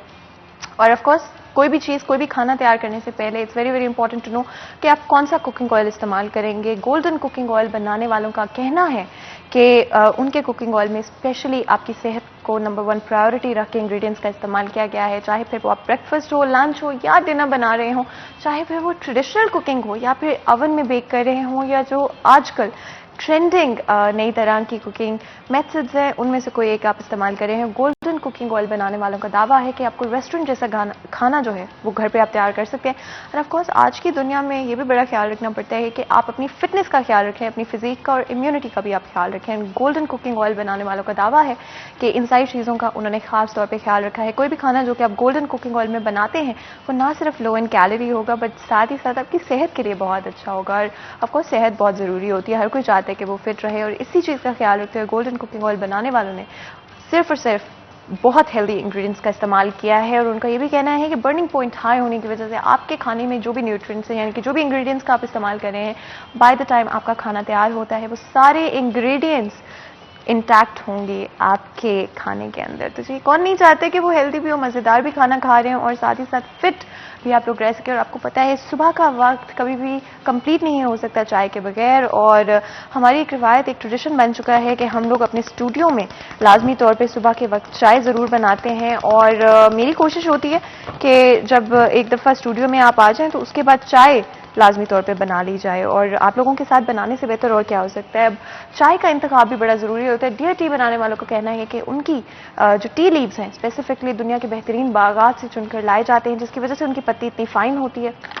और इसी के साथ साथ नंबर 1 प्रायोरिटी पे आपको और आपकी हेल्थ को रखा जाता है टू मेक श्योर कि कोविड की दुनिया में आपकी इम्यूनिटी भी स्ट्रांग हो, आपको जायका भी अच्छा मिले, और साथ ही साथ आपको चाय जो कि रिफ्रेश कर देती है, जिस तरह से चाय आपका दिन जो है उस एनर्जेटिक तरीके से आप लोग स्टार्ट कर पाते हैं। एंड ये चीज़ बहुत ज़रूरी है किसी भी चाय के हवाले से। आई थिंक डियर टी बनाने वालों का दावा है कि उन्होंने इस चीज़ का खास तौर पे ख्याल रखा है कि आप लोगों की सेहत नंबर 1 प्रायोरिटी हो। आप लोगों के लिए जितने भी इंग्रेडिएंट्स इस चाय के अंदर इस्तेमाल किए गए हैं वो सिर्फ 100% ऑर्गेनिक हों और आपकी सेहत का खास तौर पे ख्याल रखा जाए। और ऑफ कोर्स आपको पता है कि सैम्पलिंग किसी भी चाय की बड़ी ज़रूरी होती है टू चेक आउट कि ब्लेंड किस तरह का है, किस तरह की जो है खुशबू और टेस्ट किस तरह का आ रहा है। और ये काम डियर टी बनाने वालों ने खास तौर पर इस चीज़ का ख्याल रखा है कि ये चीज़ कोई और नहीं, कोई सैम्पलिंग टीम नहीं, बल्कि वो लोग खुद इस चीज़ का ख्याल रखते हैं कि लाजमी तौर पे आप लोगों के लिए खुद वो लोग सैंपल करते हैं टू मेक श्योर कि फाइनल प्रोडक्ट जो कि उनके कस्टमर्स तक पहुंच रहा है वो बहुत ही मज़ेदार भी है, हेल्थ के लिए भी अच्छा है, सेहत के लिए भी अच्छा है, और उसका जायका भी बहुत अच्छा है। और ब्लेंड अगर आप डियर टी जो जब बनाएंगे तो आपको पता चल जाएगा कि ब्लेंड बहुत अच्छा होता है, और मेरा दिन जो है चाय के बगैर स्टार्ट हो ही नहीं सकता। और चाय ऑलमोस्ट तैयार हो गई है। जितनी देर ये चाय तैयार हो रही है ऐसा करते हैं आप छोटा सा ब्रेक ले लें, ब्रेक के बाद हम हाजिर होंगे। कहीं मत जाइएगा, हमारे साथ रहिए।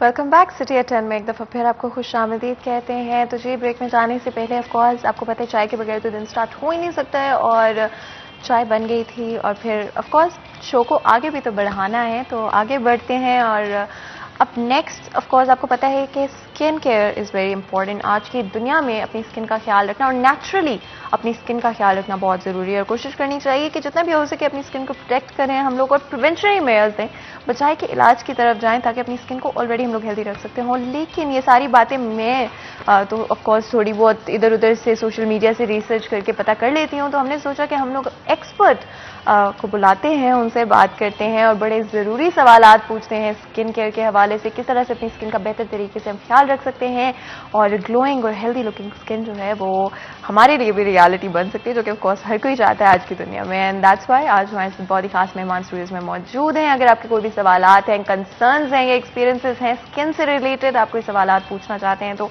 खास तौर पर आज हमारे साथ एक्सपर्ट होंगी। आप कॉल कर सकते हैं, नंबर आपकी स्क्रीन पर मौजूद होगा, और लाजमी तौर पे कॉल करें और सवालात जो है हमारे इस डिस्कशन का हिस्सा बनाए। और आपको पता है, हो सकता है जो आपका सवाल है वो बहुत सारे और लोगों का भी सवाल हो, तो लाजमी तौर पे कॉल करें और इस डिस्कशन का हिस्सा बने। आगे बढ़ते हैं, मैं हमारी बहुत ही खास मेहमान का इंट्रोडक्शन आपसे करा देती हूँ।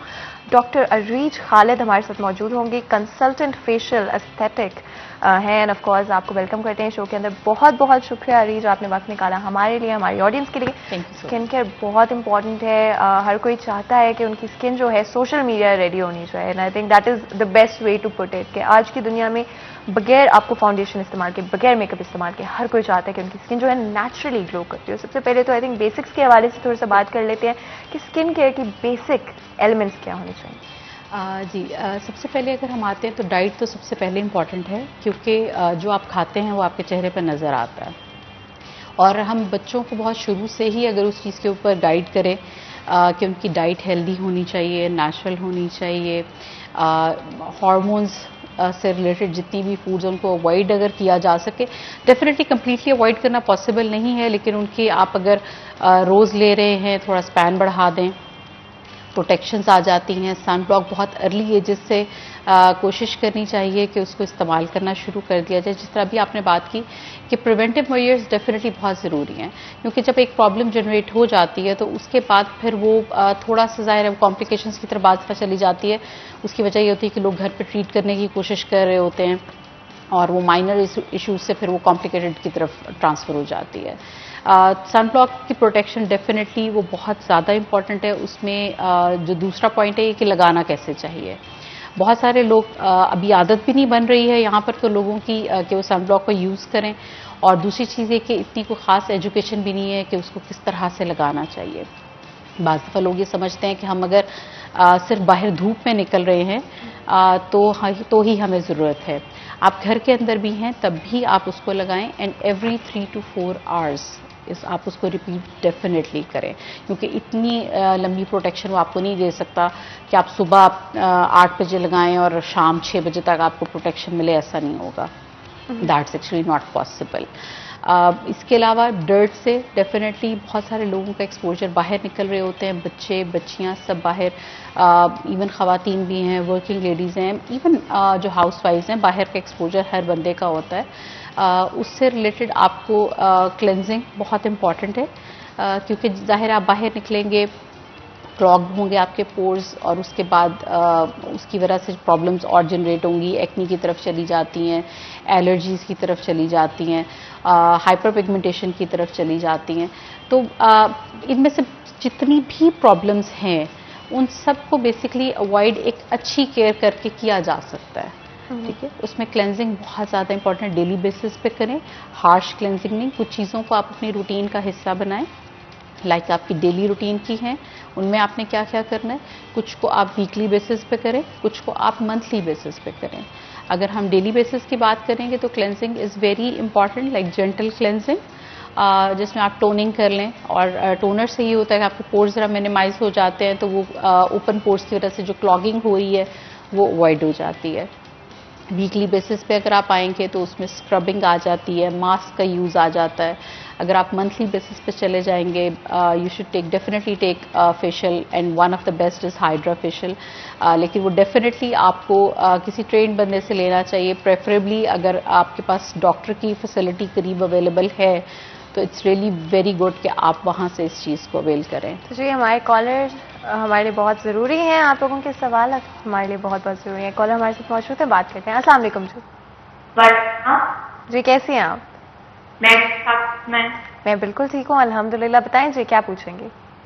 मेरे ना फेस पे ना एक्ने डीप स्कार्स हैं, ठीक है, तो उसके लिए मतलब किसी ने मुझे कहा है कि माइक्रो नीडिंग प्रोसेस होता है ना, तो वो टोटली खत्म हो जाएंगे, फेस क्लीन हो जाएगा।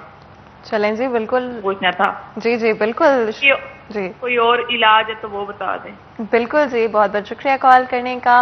और डॉक्टर साहिबा जो हैं वो डेफिनेटली इस सवाल का जवाब दें। अगर एक्नी, अब वही मैंने आपसे बात की कि एक्नी है, एक्नी के बाद फिर अगली चीज़ ये होती है कि जब रिजॉल्व होगी और वो लॉन्ग टर्म में रही है तो स्कार्स को पीछे छोड़ जाती है। स्कार्स के लिए micro needling is definitely a very good option, लेकिन उसमें हमेशा जिसको मैं प्रेफर करती हूँ that is with PRP plasma, क्योंकि वो आपकी अपनी बॉडी से होता है, उसमें ज़ीरो रिस्क फैक्टर है। किसी किस्म की कोई साइड इफेक्ट्स के चांसेस नहीं है, और क्योंकि वो आपके स्किल्स जो सेल्स हैं उनको रीजनरेट भी करता है। That is a very good option, और वो डेफिनेटली इफेक्टिव है, उससे चले जाते हैं। लेकिन थोड़ी पेशेंस चाहिए होती है। लाइक एक सेशन में अगर आप कोई बहुत मेरेकल एक्सपेक्ट कर रहे हैं तो that is actually not possible, completely not possible. आप सिर्फ थोड़ा सा इस चीज़ को जहन में रखें कि अगर एक चीज़ को आते हुए इतना टाइम लग रहा है तो डेफिनेटली उसको जाते हुए भी आपको थोड़ा सा टाइम देना है। आप 1, 2, 3 सेशंस के अंदर ऐसा नहीं हो सकता। It's a slow process but it is a very definite process. Definitely उससे स्कार्स जाते हैं, बिल्कुल जाते हैं, लेकिन थोड़ा सा ये कि आपको पेशेंस रखनी पड़ेगी। अगर उसके अलावा और ऑप्शंस की तरफ हम जाएं तो उसमें कुछ लेज़र्स आ जाते हैं, फ्रैक्शनल लेज़र है। इसके अलावा उसमें अब तो आजकल एक और ऑप्शन बड़ी अच्छी अवेलेबल है कि अगर इन केस आपको लगता है कोई भी चीज़ आप पे काम नहीं की, आपने मल्टीपल चीज़ें आपने ट्राई कर ली हैं, तो we have permanent fillers actually, तो वो परमानेंटली उनको फिल भी कर दिया जाता है। तो अब तो बहुत मल्टीपल ऑप्शंस अवेलेबल हैं। अगर आपके आसपास कोई ऐसा डॉक्टर है जो कि बेसिकली ट्रेंड है, क्वालिफाइड है, सर्टिफाइड है, तो उसको डेफिनेटली बहुत अच्छे तरीके से पता होगा। नहीं तो अदरवाइज हम हैं आप हमारे पास आ सकते हैं। अगर आपको लगता है कि आप actually I am Lahore based, I am in Bahria town, तो अगर आपको लगता है कि आप आ सकते हैं तो यू आर मोस्ट वेलकम। बिल्कुल जी। एंड 2 चीज़ें जो कि ऑफकोर्स मेरे माइंड में हैं और डेफिनेटली मैं उस तरफ भी आऊँगी, लेकिन उससे पहले हमारे साथ एक कॉलर मौजूद है, बात करते हैं। अस्सलाम वालेकुम जी। जी, मुझे लगता है कॉल जो है ड्रॉप हो गई है, आप दोबारा कॉल कर सकते हैं। और ऑफकोर्स अगर थोड़ा सा वेट करना पड़ता है क्योंकि कई दफ़ा डिस्कशन में कोई ऐसी बात हो रही होती है, तो थोड़ा सा बिल्कुल इंतज़ार आप कर लिया करें। नंबर आपकी स्क्रीन पर मौजूद है, आप दोबारा कॉल कर सकते हैं। और आगे बढ़ते हुए 2 चीज़ें जो मेरे माइंड में आई आपकी बात सुनकर, वो एक तो साइड इफ़ेक्ट्स थे कि ऑफकोर्स एक टाइम टेकिंग प्रोसेस तो है, बट क्या इसके कोई साइड इफ़ेक्ट्स भी हैं? ज़ीरो रिस्क फैक्टर, क्योंकि आपका अपना प्लाज्मा है, ठीक है।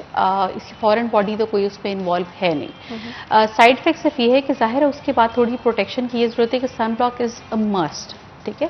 जिस तरह वैसे भी जिस तरह पानी पीना ज़रूरी है, सन ब्लॉक उतना ही ज़रूरी है आपकी स्किन के लिए। जिस तरह अगर आप ये कहें कि अगर मैं एक दिन पानी ना पीऊँ तो क्या हो जाएगा, मेरा जवाब वही होगा कि जो पानी एक दिन ना पीने से आपको आपकी बॉडी को होगा, वही एक दिन सनब्लॉक ना लगाने की वजह से होगा। अच्छा। ये इतना इंपॉर्टेंट है, ठीक है। क्योंकि अगर आप प्रोटेक्शन नहीं ले रहे हैं इवन आफ्टर द प्रोसीजर, तो आप कुछ अच्छा एक्सपेक्ट नहीं करें। अच्छा। आपको उसकी केयर करनी पड़ेगी, ठीक है। अगर आप एक डेफिनेटली प्रोसीजर की तरफ जा रहे हैं तो उसकी सिर्फ केयर, आफ्टर केयर के अंदर यही इंपॉर्टेंट है कि आपने सनब्लॉक लाजमी लगाना है, क्योंकि उसके बाद डेफिनेटली वो एक माइक्रोनीडलिंग हुई होती है, आप सनब्लॉक नहीं लगाएंगे तो हाइपर पिगमेंटेशन हो सकती है, ठीक है। तो ये बहुत ज़रूरी है, लेकिन वो इतनी जल्दी नहीं होती, बट स्टिल ये एक चीज़ आपको जहन में रखनी चाहिए कि जब आप कोई प्रोसीजर ले रहे हैं तो जो उसकी आफ्टर केयर है वो भी बहुत इंपॉर्टेंट है। बिल्कुल जी। And of course side effects के हवाले से भी, एंड आई थिंक सनस्क्रीन की इंपॉर्टेंस आप लोगों को पता ही होगा कि मैं तो बताती रहती हूँ, पर्सनली मेरा अपना एक्सपीरियंस रहा है, मुझे काफ़ी रिसेंटली इस चीज़ का आइडिया, तो मैं स्किन केयर कब से कर रही हूँ कि सनस्क्रीन बड़ी ज़रूरी है। और मैं चाहूँगी डेली रूटीन में सनस्क्रीन एक तो कितनी दफ़ा यूज़ करनी चाहिए, एक चीज़ जो कि मैं अभी तक कन्फ्यूज हूँ, कितनी दफ़ा करनी चाहिए, कितने घंटे बाद आपको दोबारा लगानी चाहिए, और SPF सबसे अच्छी कौन सी SPF रहेगी? SPF 50 plus definitely. जो आपके मेकअप के 50 प्लस, क्योंकि आपके अक्सर ये होता है कि मेकअप प्रोडक्ट्स के अंदर लिखा होता है कि 20 प्लस 30 प्लस, बिल्कुल उसका कोई फायदा नहीं है। अच्छा, ठीक है, वो आपको कोई खास प्रोटेक्शन नहीं दे रही। दूसरा, कोशिश करें कि आप फार्मेसी से लें, जो मेडिकल जो कंपनी है उन्होंने बनाए हुए। आप मेकअप प्रोडक्ट्स की तरफ में से ना जाके उस चीज़ को सर्च करें कि जो कॉस्मेटोलॉजी बेस्ड बेसिकली सनस्क्रीन्स होते हैं वो इतने कोई ख़ास इफेक्टिव नहीं होते। लेकिन अगर कोई मॉइस्चराइज़र है उसमें लिखा हुआ है कि जी इसमें SPF भी है, तो आई डोंट रिकमेंड दैट। सिर्फ और सिर्फ सन ब्लॉक हो। दूसरा, आपका डॉक्टर रेकमेंड करेगा तो आपकी स्किन के अकॉर्डिंग करेगा, क्योंकि अक्सर लोग आके ये फिर बाद में कह रहे होते हैं कि जी हमें तो उससे पसीना बहुत आ रहा था, क्योंकि आपकी स्किन ऑयली होगी, आपको सीबम कंट्रोल चाहिए था, आपने एक रेगुलरली जाके काउंटर से उठा लिया, आपको अब नहीं पता कि उसकी डिटेल्स क्या थी और आपको क्या ज़रूरत थी, ठीक है। या कोई आकर हमें ये कहते हैं कि जी हमें ये टैन कर रहा है, ये बहुत एक जर्नल कंप्लेंट होती है, जो आके लोग कहते हैं कि नहीं जी मैं तो सन ब्लॉक लगाती हूँ या लगाता हूँ तो जी मुझे तो बहुत लगता है कि मैं बहुत टैन हो गया हूँ, इसलिए कि आपने करेक्ट SPF यूज़ नहीं किया, ठीक है। दूसरी चीज़, आपने जो सवाल पूछा है कि कितनी दफ़ा लगाना चाहिए, एवरी 3 to 4 आवर्स, मैं बार बार कहती हूँ एवरी 3 to 4 आवर्स आप जितने बजे भी उठ रहे हैं, आपने जब बाहर एक्सपोज होना है उससे आधा घंटा पहले लगाएं। ठीक है, आप लगाते ही निकलेंगे तो वो भी उसने काम करना शुरू नहीं किया होगा। प्लस एक जर्नल क्वेश्चन होता है कि जी हम ने मेकअप करना होता है, आप सन ब्लॉक के ऊपर बिल्कुल मेकअप कर सकते हैं, ऐसा कोई इशू नहीं है, लेकिन पहले आप नीचे सन ब्लॉक लगाएंगे, उसके बाद आप ऊपर मेकअप करेंगे। ठीक है, और अगर आपको, और कोशिश करें कि उसको रब नहीं करें, टैप करें। अगर आपको लग रहा है कि अब आपने मेकअप किया हुआ है और उसके बाद अब आपको उसको रिफ्रेश करने की जरूरत है सन ब्लॉक को, तो आप थोड़ी सी क्वांटिटी में रहें, पीस साइज इज इनफ। उसकी क्वांटिटी बढ़ाने से आपको कोई बहुत ज्यादा उसके कोई बेनिफिट्स नहीं होंगे, just a wastage. P size एक मटर के दाने के बराबर बहुत काफ़ी होता है, उसको आप थोड़ा सा लेके, बेशक मेकअप भी किया, उसके ऊपर टैप कर लें। इवन अब तो स्प्रे फॉर्म्स में आते हैं, तो ये अगर वही बात है कि आप इसको थोड़ा सा, क्योंकि इतनी जल्दी ख़त्म नहीं होते, लेकिन अगर आप ये कि एक अच्छी रहनुमाई के बाद लेंगे तो आपकी प्रोडक्ट के पैसे भी वेस्ट नहीं होंगे और डेफिनेटली आपको बेनिफिट भी मिलेगा उसका। और एक और बड़ा इंपॉर्टेंट क्वेश्चन कि फेस पर तो sunscreen of course very important है लगाना, बट साथ ही साथ क्या आपको और जो आपके एक्सपोज, आपके जितने एक्सपोज पार्ट्स हैं उन पर भी लगाना? डेफिनेटली। अब आप सिर्फ आपका चेहरा तो बाहर नहीं है, बिल्कुल, आपके पाँव हैं, आपके हाथ, जो भी आपके एक्सपोज पार्ट्स हैं, डेफिनेटली अगर कोई इवन जिस तरह लड़के बाहर होते हैं और वो उनके बाजू हैं, तो वो बाइक्स के ऊपर हैं, तो वो डेफिनेटली अगर आप देखें तो वो बेचारे उनके वो 2-2, 3-3 रंग हुए होते हैं ना, तो वो उसकी वजह यही होती है कि वो पार्टीशंस होने की, कि वो बेचारे जो एक्सपोज पार्ट्स हैं उनके रंग और होंगे और जो एक्सपोज पार्ट्स नहीं है वो उनके रंग और होंगे। हाँ नहीं बिल्कुल, एक्चुअली आई थिंक सनस्क्रीन, क्योंकि वंस आई रियलाइज्ड इट, तो लड़कों के लिए भी लगाना बहुत जरूरी है, जैसे कि आपने फरमाया, बच्चों के लिए भी इवन। अच्छा। अगर अब हाँ बाहर के मुल्क में वहाँ पर जिस वक्त बच्चे बाहर जाना शुरू होते हैं, इवन जिस वक्त प्ले करने की एज पे आ जाते हैं, तो उनके हिसाब से भी सन ब्लॉक्स होते हैं, तो उस वक्त से ही बच्चों को आदत डाल दी जाती है कि वो सन ब्लॉक बेसिकली इस्तेमाल करना शुरू कर देते हैं। तो यहाँ पर अभी थोड़ा सा कह लें अवेयरनेस कम है, लेकिन अच्छा ये लगता है कि अब पहले जब मैं initially I started my practice, तो बहुत कम लोग होते थे जो स्किन केयर। हाँ बिल्कुल, सन ब्लॉक का तो उनको लगता था अच्छा नहीं हमें नहीं जरूरत, हम तो धूप में निकलते ही नहीं, हम तो बाहर निकलते ही नहीं। अच्छा, और अगर बहुत बहुत समझाने पर अब ट्रेंड काफी चेंज, अब ये होता है, बस थोड़ा सा ये फर्क आता है कि अच्छा किसी को एग्जैक्टली ये नहीं पता होता कि अच्छा कितनी देर के बाद रिपीट करना है, या वो बस थोड़ा सा अपने गले के आगे डिटेल। बच्चियों के हवाले से बात करें तो किस एज से सनस्क्रीन का इस्तेमाल, जिस तरह से आपने बताया, स्पेसिफिकली कोई एज है, या जब भी प्लेग्राउंड में वो खेलना शुरू करें? जब भी वो खेलना शुरू करें। अच्छा, तो जब भी उनका आउटसाइड, घर से बाहर का उनका एक्सपोजर जो है वो ज्यादा हो, सनस्क्रीन लाजमी लगाएं, और ये लड़के और लड़कियों दोनों के लिए बिल्कुल। और मेरे ख्याल में तो आजकल लड़के ज्यादा कंसर्न है। नहीं, I absolutely agree, I think हर किसी को अपनी स्किन का ख्याल हर एक का राइट है, बिल्कुल। हाँ। और होना भी चाहिए, क्योंकि देखिए एक प्रोफाइल है एक बंदे की, आप किसी से भी मिलते हैं तो सबसे पहले आपका चेहरा नजर आता है। डेफिनेटली आप हर वक्त मेकअप में नहीं हो सकते, और बेचारे अनफॉर्चुनेटली बॉयज का तो यही प्रॉब्लम है कि तो मेकअप में बिल्कुल ही नहीं हो सकते हैं, तो उनके लिए तो बहुत ज्यादा जरूरी है कि वो प्रिवेंटिव मेजर्स लें। बिल्कुल जी। और मैं एक और चीज़ बड़ी इंपॉर्टेंट जो कि आजकल बड़ी ट्रेंड कर रही है, मैंने सुना है इस बारे में, but I am not sure, कि मैं चाहूँगी आपका ओपिनियन अगर इसमें मैं ले सकूँ। रंग गोरा जो है, आई थिंक मैं पर्सनली इसमें बिलीव बिल्कुल नहीं करती हूँ कि आपको रंग जो है, आपका जो भी अल्लाह ताला ने आपको जिस तरह से बनाया है, जिस भी रंग में बनाया है, अल्लाह ताला जो है वो कभी उसमें नाइंसाफ़ी नहीं कर सकते हैं, तो कभी इस चीज़ पे गौर नहीं करना चाहिए। लेकिन आजकल ट्रेंड चल रहा है बड़ा गोरे इंजेक्शंस का, और मेडिसिन भी खाई जाती है, तो मैं इस सवाल से भी चाहूँगी अगर आप थोड़ा सा बताएं, कितना हार्मफुल है, कितना डेंजरस है, या ये एक्चुअली इट वर्क्स? जहाँ तक ये बात है कि गोरा होने का ट्रेंड, मेरा ख्याल है वो अब से नहीं है, सदियों से है। अगर आप उस ज़माने में चले जाएं जब हमें लगता है कि ये ऑप्शंस हमारे पास नहीं थी, तब भी लोग जो भी अवेलेबल ऑप्शंस थी उनकी तरफ जाया करते थे, और ये इंसानी फितरत है कि जो उसके पास होता है वो उसको बेसिकली पसंद नहीं होता। अगर आप यूरोपियन साइड पे चले जाएं तो लोग टैनिंग की तरफ जा रहे होते हैं, ठीक है। और अगर यहाँ पर लोग हैं तो वो एक आप कह लें कि मुआशरे की एक चीज़ है कि जिसमें लोगों को गोरा रंग पसंद है, और उसमें कुछ नहीं किया जा सकता। बाज़ दफ़ा आपकी पर्सनल चॉइस से ज़्यादा आपका सोशल प्रेशर होता है। अब मेरे पास अक्सर आने वाली यंग बच्चियाँ होती हैं जिनके रिश्तों के मसाइल हैं, हमें उन्हें सेफ ऑप्शन डेफिनेटली देनी है। वाइटनिंग क्रीम से बहुत ज़्यादा बेहतर ऑप्शन डेफिनेटली ये है। इनको नाम बेसिकली वाइटनिंग इंजेक्शन का दे दिया गया, एक्चुअली ये ग्लूटाथायोन है, इसमें विटामिन सी है। इसके बारे में बहुत सारी मिथ्स हैं कि जी ये डेंजरस हैं, ये लिवर को डैमेज करते हैं, ये कैंसर करते हैं। तो मैं इसके बारे में यहाँ पर इस प्लेटफॉर्म पे मैं थोड़ी सी डिटेल में बात करना चाहूँगी। Glutathione is basically N antioxidant, ठीक है। तो किसी भी सूरत में वो कैंसर कॉज नहीं कर सकता, ठीक है, क्योंकि इसका इस्तेमाल सबसे पहले जो किया गया था वो कीमोथेरेपी के पेशेंट्स में किया गया था। क्योंकि जब कीमोथेरेपी की जाती है तो सबसे पहले जो चीज़ इफेक्ट होती है वो इम्यूनिटी होती है। उस इम्यूनिटी को बढ़ाने के लिए क्योंकि जिनकी इम्यूनिटी लो है वो डेफिनेटली उनको वायरस जल्दी होंगे और फिर वो एक उस प्रोसेस से गुजरते हुए वो चीज़ें अफोर्ड नहीं की जाती। जब इनका इस्तेमाल स्टार्ट किया गया तो ये बेसिकली चीज़ सामने आई कि जो लोगों ये इस्तेमाल कर रहे थे उनमें एक साइड इफेक्ट आ रहा था एंड दैट वाज वाइटनिंग।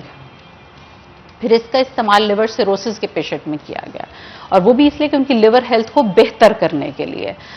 इसलिए ये भी मैं दूसरी चीज़ जो इसके साथ एसोसिएटेड है कि ये लिवर को डैमेज करता है। तो एक चीज़ जो लिवर सिरोसिस के पेशेंट में यूज़ की जा रही है वो डेफिनेटली किसी भी सूरत लिवर को डैमेज नहीं कर सकती। ग्लूटाथायोन आपकी अपनी बॉडी के अंदर पहले भी मौजूद होता है, ठीक है। तो इसलिए इस चीज़ के साथ इस चीज़ को एसोसिएट करना कि नहीं जी ये इससे कैंसर हो जाएगा या लिवर डैमेज होगा, तो ऐसा बिल्कुल नहीं हो सकता। इसका साइड इफेक्ट बेसिकली वाइटनिंग है। तो अगर आप मेरे से पूछेंगे अच्छा साइड इफेक्ट क्या है, the only side effect it has is whitening, ठीक है।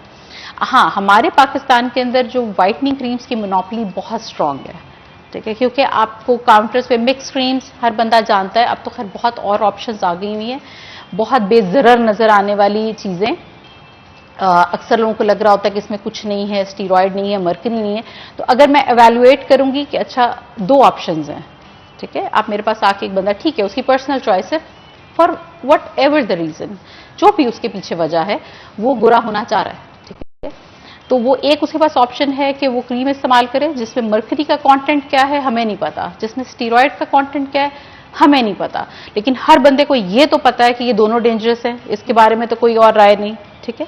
दूसरी तरफ ऑप्शन है ग्लूटाथायोन इंजेक्शंस की। तो डेफिनेटली मैं यही कहूंगी कि आप ग्लूटाथायोन इंजेक्शंस पे बिल्कुल जाएं। जी। एंड आई सपोज जो मतलब है इसका ये है कि the lesser of two evils, यानी कि आपके पास अगर एंड फॉर व्हाटएवर रीजंस अगर आप अपने लिए करना चाहते हैं तो ऑफ कोर्स वो आपकी अपनी मर्जी है, लेकिन सोसाइटल प्रेशर में आके बिल्कुल भी इस तरह की चीज़ें नहीं करनी चाहिए। खुद आपका दिल है तो जैसे मर्जी कर सकते हैं, लेकिन किसी को और को खुश करने के लिए सोसाइटी की बातों की वजह से ऐसे नहीं करना चाहिए। खैर एनीवे डॉक्टर साहिबा, मुझे लगता है ऑफ कोर्स मेरा अपना पर्सनली भी ये सवाल है और मुझे बहुत सारे हमारे जो ऑडियंस है आई एम प्रीटी श्योर उनका भी यही सवाल होगा कि आप अपनी पर्सनल स्किन केयर के लिए क्या आपकी रूटीन क्या है स्किन केयर की, कोई स्पेशल प्रोडक्ट्स आप यूज़ करती हैं, कोई स्पेसिफिक रूटीन है आपकी, किस तरह से आप अपनी स्किन का ख्याल रखती हैं? वही जिस तरह मैंने बात की कि डेली रूटीन में डेफिनेटली कि अगर आप क्योंकि मैं मदर भी हूँ, इसके अलावा ये कि मैं क्लिनिक डेफिनेटली मेरा है, तो ज़ाहिर है मेरा बाहर निकलना है, तो उसके अकॉर्डिंगली मेरी कोशिश सबसे पहले यही होती है कि जब अगर जिस तरह सन ब्लॉक है वो तो उसमें तो बात ही नहीं है कि ना लगाने वाली, वो तो बिल्कुल बहुत ज़रूरी है। घर जब सुबह सबसे पहले उठते ही वो मैंने लाजमी लगाना होता है, बाहर जाते हुए मैंने उसको टॉप अप करना होता है। इसके बाद डेफिनेटली थोड़ा बहुत मेकअप आपका अप्लाई होता ही होता है। तो रात को आके क्लेंजिंग बहुत इंपॉर्टेंट है कि ये बहुत ज़रूरी है कि कोई एक पार्टिकल भी आपके मेकअप का आपके मुंह पे ना लगा रहे। दूसरी चीज़, जब मेकअप की सिलेक्शन में कर रही होती हूँ तो ये बहुत इंपॉर्टेंट है कि आप अच्छे ब्रांड का यूज़ करें, क्योंकि पहली बात ये कि वो जल्दी ख़त्म नहीं होता, तो वो आप अपने ये कह लें कि एक तरह से हेल्थ पे लगाने वाली बात है। उसको मैं ये नहीं कहूँगी कि वो मेकअप है, क्योंकि उसकी वजह से आपका चेहरा ख़राब भी हो सकता है, उसकी वजह से आपको एक्नी भी हो सकती है, उसकी वजह से आपको एलर्जी भी हो सकती है। तो मेकअप की सिलेक्शन तो वो डेफिनेटली आपने एक दफ़ा कर ली और वो वही चल रहा होता है। रात को डेफिनेटली क्लेंजिंग आपने करके सोनी है।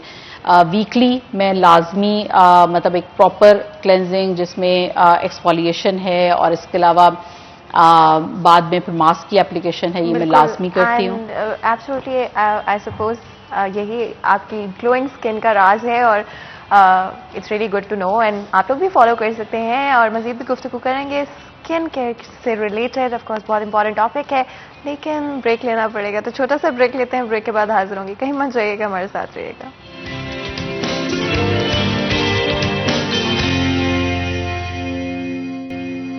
वेलकम बैक सिटी एट 10 में एक दफ़ा फिर आपको खुशामदीद कहते हैं। तो जी आज सिर्फ और सिर्फ हमारे लिए ऑफ कोर्स आपकी हेल्थ तो बहुत इंपॉर्टेंट होती है, लेकिन स्किन केयर के हवाले से आज बात कर रहे हैं। कोशिश करें कि स्किन इश्यूज जो कि बहुत आम हो चुके हैं उनके बारे में थोड़ी सी क्लैरिफिकेशन भी ले लें, लेकिन किससे ऑफ कोर्स यू नो मैं आपको शायद इतनी अच्छी चीज़ें नहीं बता सकती क्योंकि मेरी सोर्सेज जो हैं वो तो इंस्टाग्राम होंगी या फिर सोशल मीडिया होगी। तो हमने सोचा कि हम अपने स्टूडियो में एक्सपर्ट को इनवाइट कर लेते हैं और उनसे गुफ्तगू करते हैं इस सवाल से कि स्किन केयर में क्या डूज हैं और क्या डोंट्स हैं और क्या चीज़ें आपको करनी चाहिए, क्या चीज़ें बिल्कुल नहीं करनी चाहिए। अगर आपके कोई भी सवालात हैं, कंसर्न्स हैं, एक्सपीरियंसेस हैं जो कि आप शेयर करना चाहते हैं या कोई स्पेसिफिक चीज़ें हैं जो कि आप पूछना चाहते हैं डॉक्टर साहिबा से, तो आप कॉल कर सकते हैं। नंबर आपकी स्क्रीन पर मौजूद होगा, याद रखें। हो सकता है जो आपका सवाल हो वो और भी लोग पूछने चाह रहे हो, तो लाजमी तौर पर अपने सवालात जो हैं हमारे शो में हमारे डिस्कशन का हिस्सा जरूर बनाएं। तो जी एक दफ़ा फिर बात करते हैं डॉक्टर साहिबा से और जहाँ पे we left off, skin care is very very absolutely important. और मैं चाहती हूँ उस बारे से भी थोड़ी सी बात करें कि रूटीन के बारे में हमने बात करी। सबसे prominent skin issues hyper pigmentation जिस तरह से हो गया, उसके अलावा हमने एक्ने के हवाले से बात किया है। ये बड़े दो प्रोमिनेंट इश्यूज हैं और मोस्टली लोगों को एक्सपीरियंस होते हैं। तो इस हवाले से भी बताया कि ट्रीटमेंट क्या है, प्रिवेंशनरी में है इसके अंदर। एक्ने की जो एक बड़ी वजह इस वक्त सामने आ रही है, मेरे पास अभी रिसेंटली एक बच्चा आया था, he was just 9 years old, और जब वो मेरे पास आया तो उसकी सारी स्किन पे इतने ब्लैक हेड्स थे कि शायद ही मैंने कभी किसी अडल्ट में देखे हों। बच्चों पे थोड़ी सी आप ज़रा मेरे ख्याल में घर में पेरेंट्स से ज़्यादा मदर्स के लिए ज़रा इजी होता है कि ज़रा थोड़ा सा ध्यान इस चीज़ के ऊपर अगर कर लें कि अगर आपको ऐसे कोई भी चीज़ नज़र आ रही है। और उसमें थोड़ा सा प्रॉब्लम ये हुआ कि जो मुझे उसकी हिस्ट्री मिली कि क्योंकि पहले घर में कहीं एक दो उनको नज़र आए और बच्चा ज़ाहिर बाहर खेलते हैं, उसके बाद वो डर्ट की वजह से वो क्लॉगिंग होती है और क्लॉगिंग के बाद वो ब्लैक हेड्स या वाइट हेड्स में कन्वर्ट हो जाते हैं। और अगर आप उनको अनट्रीटेड छोड़ देंगे तो ज़ाहिर है डेफिनेटली उनके जाने की एक ही सूरत है और वो एक्ने के फॉर्म में जाएंगे। उन्होंने घर में निकालने की पेन से कोशिश की, उसके बाद वो ज़्यादा होते गए क्योंकि आपने निकाल तो लिया लेकिन आपने प्रॉपरली उसको आप पोर्स को बंद नहीं कर सके। तो आपने एक प्रॉब्लम को ख़त्म करने की बजाय आपने और प्रॉब्लम्स को जनरेट कर लिया। तो ये डेफिनेटली बहुत ज़रूरी है कि आप किसी डॉक्टर के पास जाएं। Hydra facial is a very good solution for this. उसमें हम बड़े अच्छे तरीके से ब्लैक हेड्स वाइट हेड्स को साफ़ करते हुए उसमें एक कोल्ड हैमर होता है जिससे हम बड़े अच्छे तरीके से पोर्स को बंद कर देते हैं।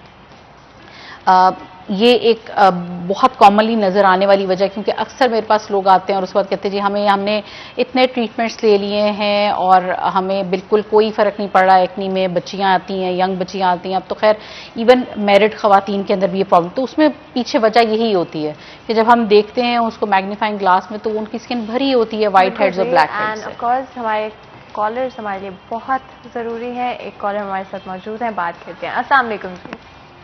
वालेकुम जी बताएं क्या पूछेंगे। मोहम्मद अनवार बात कर रहा हूँ। जी जी बताएं क्या पूछेंगे जी। हेलो, अगर आप टीवी की आवाज़ अपने पीछे बंद कर दें तो आप मुझे बेहतर तरीके से सुन सकेंगे। और डॉक्टर साहिबा भी आपको सुन रहे हैं इस वक्त। क्या सवाल पूछना चाहेंगे आप?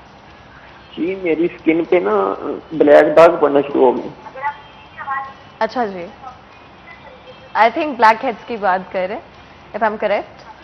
नहीं, ब्लैक स्पॉट्स। जी जी जी मेरी ना स्किन पे बहुत सारे ना ब्लैक दाग पड़ना शुरू हो गए और ऑयली बहुत करती। आप कुछ पूछना चाहेंगे डॉक्टर साहब? आप दोबारा क्लियरली अपना सवाल दोहराएंगे। ब्लैक डॉट्स हैं?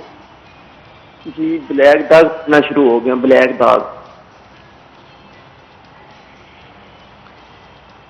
ब्लैक दाग जी पड़ना शुरू हो गया, अब पहले नहीं थे। अच्छा, आपकी एज क्या है? तकरीबन 23 साल। चलें जी, बहुत बहुत शुक्रिया कॉल करने का। और ऑफ कोर्स बहुत ही इंपॉर्टेंट सवाल, एंड आई थिंक स्पेसिफिकली ये डायग्नोसिस इसके लिए ज़रूरी होगा क्योंकि बहुत सारे रीजंस हो सकते हैं, इफ आई एम करेक्ट। बिल्कुल, अभी हम जिस पे बात भी करने लगे थे, जो hyper pigmentation, basically this is one form of hyper pigmentation, ठीक है। जिसकी एक सबसे बड़ी वजह जो मैंने आपको बताई कि सनब्लॉक का इस्तेमाल ना करना, और दूसरी बड़ी वजह क्रीम्स, जो ये मिक्स Whitening क्रीम्स, creams। बिल्कुल, जो स्टीरॉयड बेस्ड या मर्करी की बेस्ड क्रीम्स है, क्योंकि अक्सर लोगों को ये जो आम मार्केट में मिलने वाली क्रीम्स हैं डिफरेंट ब्रांड नेम्स के साथ, इवन क्योंकि लोग मिक्स नहीं कर रहे होते उन्हें, और वो वैसे मिल रही होती हैं उसी लेवल के साथ कि वाइटनिंग क्रीम्स है, तो उनको लग रहा होता है कि अच्छा ये डेंजरस नहीं है। दे आर इक्वली डेंजरस, क्योंकि उनके कंटेंट्स वही होते हैं। उनके थोड़े से भी इस्तेमाल के बाद अब आपने वो लगा ली और उसके बाद आप धूप में एक्सपोज हो गए, तो अब क्योंकि 23 years if I am not wrong, तो ये बहुत यंग एज है इस चीज़ के लिए, ठीक है। तो उसका मतलब यही है कि आप एक ऐसी चीज़ के ऊपर एक हार्श केमिकल पे आप यहाँ तो एक्सपोज हुए हैं, ठीक है, और उसके अलावा आपकी सन की प्रोटेक्शन नहीं थी। अब ये अगर हो गया है तो उसके मल्टीपल ऑप्शंस हमें अवेल करनी पड़ती हैं, और मैं इसलिए बार बार इतना जोर सनब्लॉक पे इसलिए दे रही हूँ कि जो सबसे मुश्किल चीज़ ट्रीट करना होती है वो सन डैमेज, वो हाइपर पिगमेंटेशन हमारे लिए भी बहुत मुश्किल होती है और पेशेंट के लिए भी बहुत मुश्किल होती है, क्योंकि हमें नहीं पता होता कि वो किस लेयर तक है, ठीक है। उसकी कोई डेफिनेट ट्रीटमेंट नहीं है, हमें डिफरेंट ऑप्शंस पे जाना पड़ता है। किसी के लिए कुछ काम करता है, किसी के लिए कुछ करता है, और मोस्टली केसेस के अंदर 100% वो क्लियर आउट नहीं होता। बिल्कुल सही। और डॉक्टर साहिबा हमारे साथ एक और कॉलर मौजूद है, बात करते हैं। अस्सलाम वालेकुम जी। वालेकुम सलाम जी बताएं क्या पूछेंगे। हम ना 10th भाई है। अच्छा जी, आप आवाज अपनी टीवी की बंद कर दें ताकि हम आपको बेहतर तरीके से सुन सकें।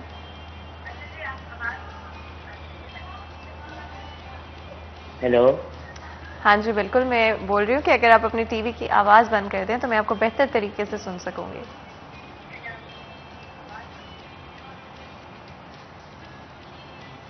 चलें जी, कॉल ही ड्रॉप हो गई। जब भी आप कॉल करते हैं, अगर आप अपनी टीवी की आवाज़ पीछे बंद कर देंगे तो हम आपको बेहतर तरीके से और क्लियरली सुन पाते हैं। तो डॉक्टर साहिब आपके सवाल का जवाब जो है वो बेहतर तरीके से सवाल भी समझ सकेंगे और बेहतर तरीके से उसका रिस्पॉन्स भी आपको दे सकेंगे। डॉक्टर साहिबा, हम बात कर रहे थे हाइपर पिगमेंटेशन के हवाले से, वहीं से कंटिन्यू करें। जी, तो मैं बात ये कर रही थी कि उसको अगर एक दफ़ा हो जाती है तो उसको ट्रीट करना बहुत मुश्किल हो जाता है, और वो उसका स्पैन बहुत लंबा होता है। तो इसलिए अगर तो अब आपको हो गई है तो उस पर और एक तो अगर फ़र्ज़ करें सन डैमेज है, कोई भी और वजह है, बाज़ दफ़ा ये होता है कि अक्सर ख़वातीन के अंदर जो एक मेजर वजह होती है वो आयरन डेफिशिएंसी होती है। जब वो बच्चों की बर्थ के बाद, क्योंकि उस दौरान वो अगर अपने मल्टीविटामिन्स और आयरन्स को पूरा नहीं रख रही हैं, तो एक बहुत चीज़ सामने आती है, और वो मेलास्मा की सूरत में, हाइपर पिगमेंटेशन की सूरत में, जिसमें अक्सर लोग ये कह रही होती हैं, मतलब ख़वातीन कह रही होती हैं कि हमें प्रेगनेंसी के दौरान या मेरी इस बच्चे के बाद मुझे छाइयाँ पड़ी थी। अगर अब ऐसा कुछ है तो उसको खुद मत छेड़ें, उस पर ट्राई मत करें कि आप डिफरेंट क्रीम्स लगा रही हैं, आपको कोई मशवरा दे रहा है कि जी ये मेरे ऊपर काम किया था, आप भी ये ट्राई कर लें। ऐसा कुछ नहीं करें, आप डॉक्टर के पास जाएं, वो आपको बेहतर तौर पे गाइड करेंगे, और आपका स्पैन जो है वो ज़रा कम हो जाएगा, क्योंकि हो सकता है कि आपको कोई ओरल मेडिसिन की भी साथ ज़रूरत हो। इसके अलावा आप पे क्या चीज़ लेज़र की ऑप्शन काम करेगी, माइक्रो नीडलिंग की काम करेगी, मीज़ोथेरेपी की काम करेगी, ये वेरी करता है पेशेंट टू पेशेंट। बिल्कुल जी, and it's absolutely very important कि आप खुद एक्सपर्ट बनने की कोशिश ना करें, एक्सपर्ट्स के पास जाएं, उनसे जाके हेल्दी एडवाइस लें और अपनी स्किन का और अपने आप का physically, mentally and of course skin wise बेहतर तरीके से ख्याल रख सकें। आज का सेशन बहुत ही आई थिंक इंटरेस्टिंग रहा है। डॉक्टर साहिबा, बहुत बहुत शुक्रिया आपका, आपने अपने बहुत ही बिजी स्केड्यूल में से वक्त निकाला हमारे लिए, हमारी ऑडियंस के लिए बहुत इंपॉर्टेंट सवाल आपके जवाब भी दिए। तो जी, यहाँ पर हमारे आज के प्रोग्राम का वक्त ख़त्म होता है, वीकेंड आ रहा है, जाके वीकेंड एंजॉय करें, अपना ख्याल रखें, बहुत बहुत मुझे इजाज़त दें, अल्लाह हाफ़िज़।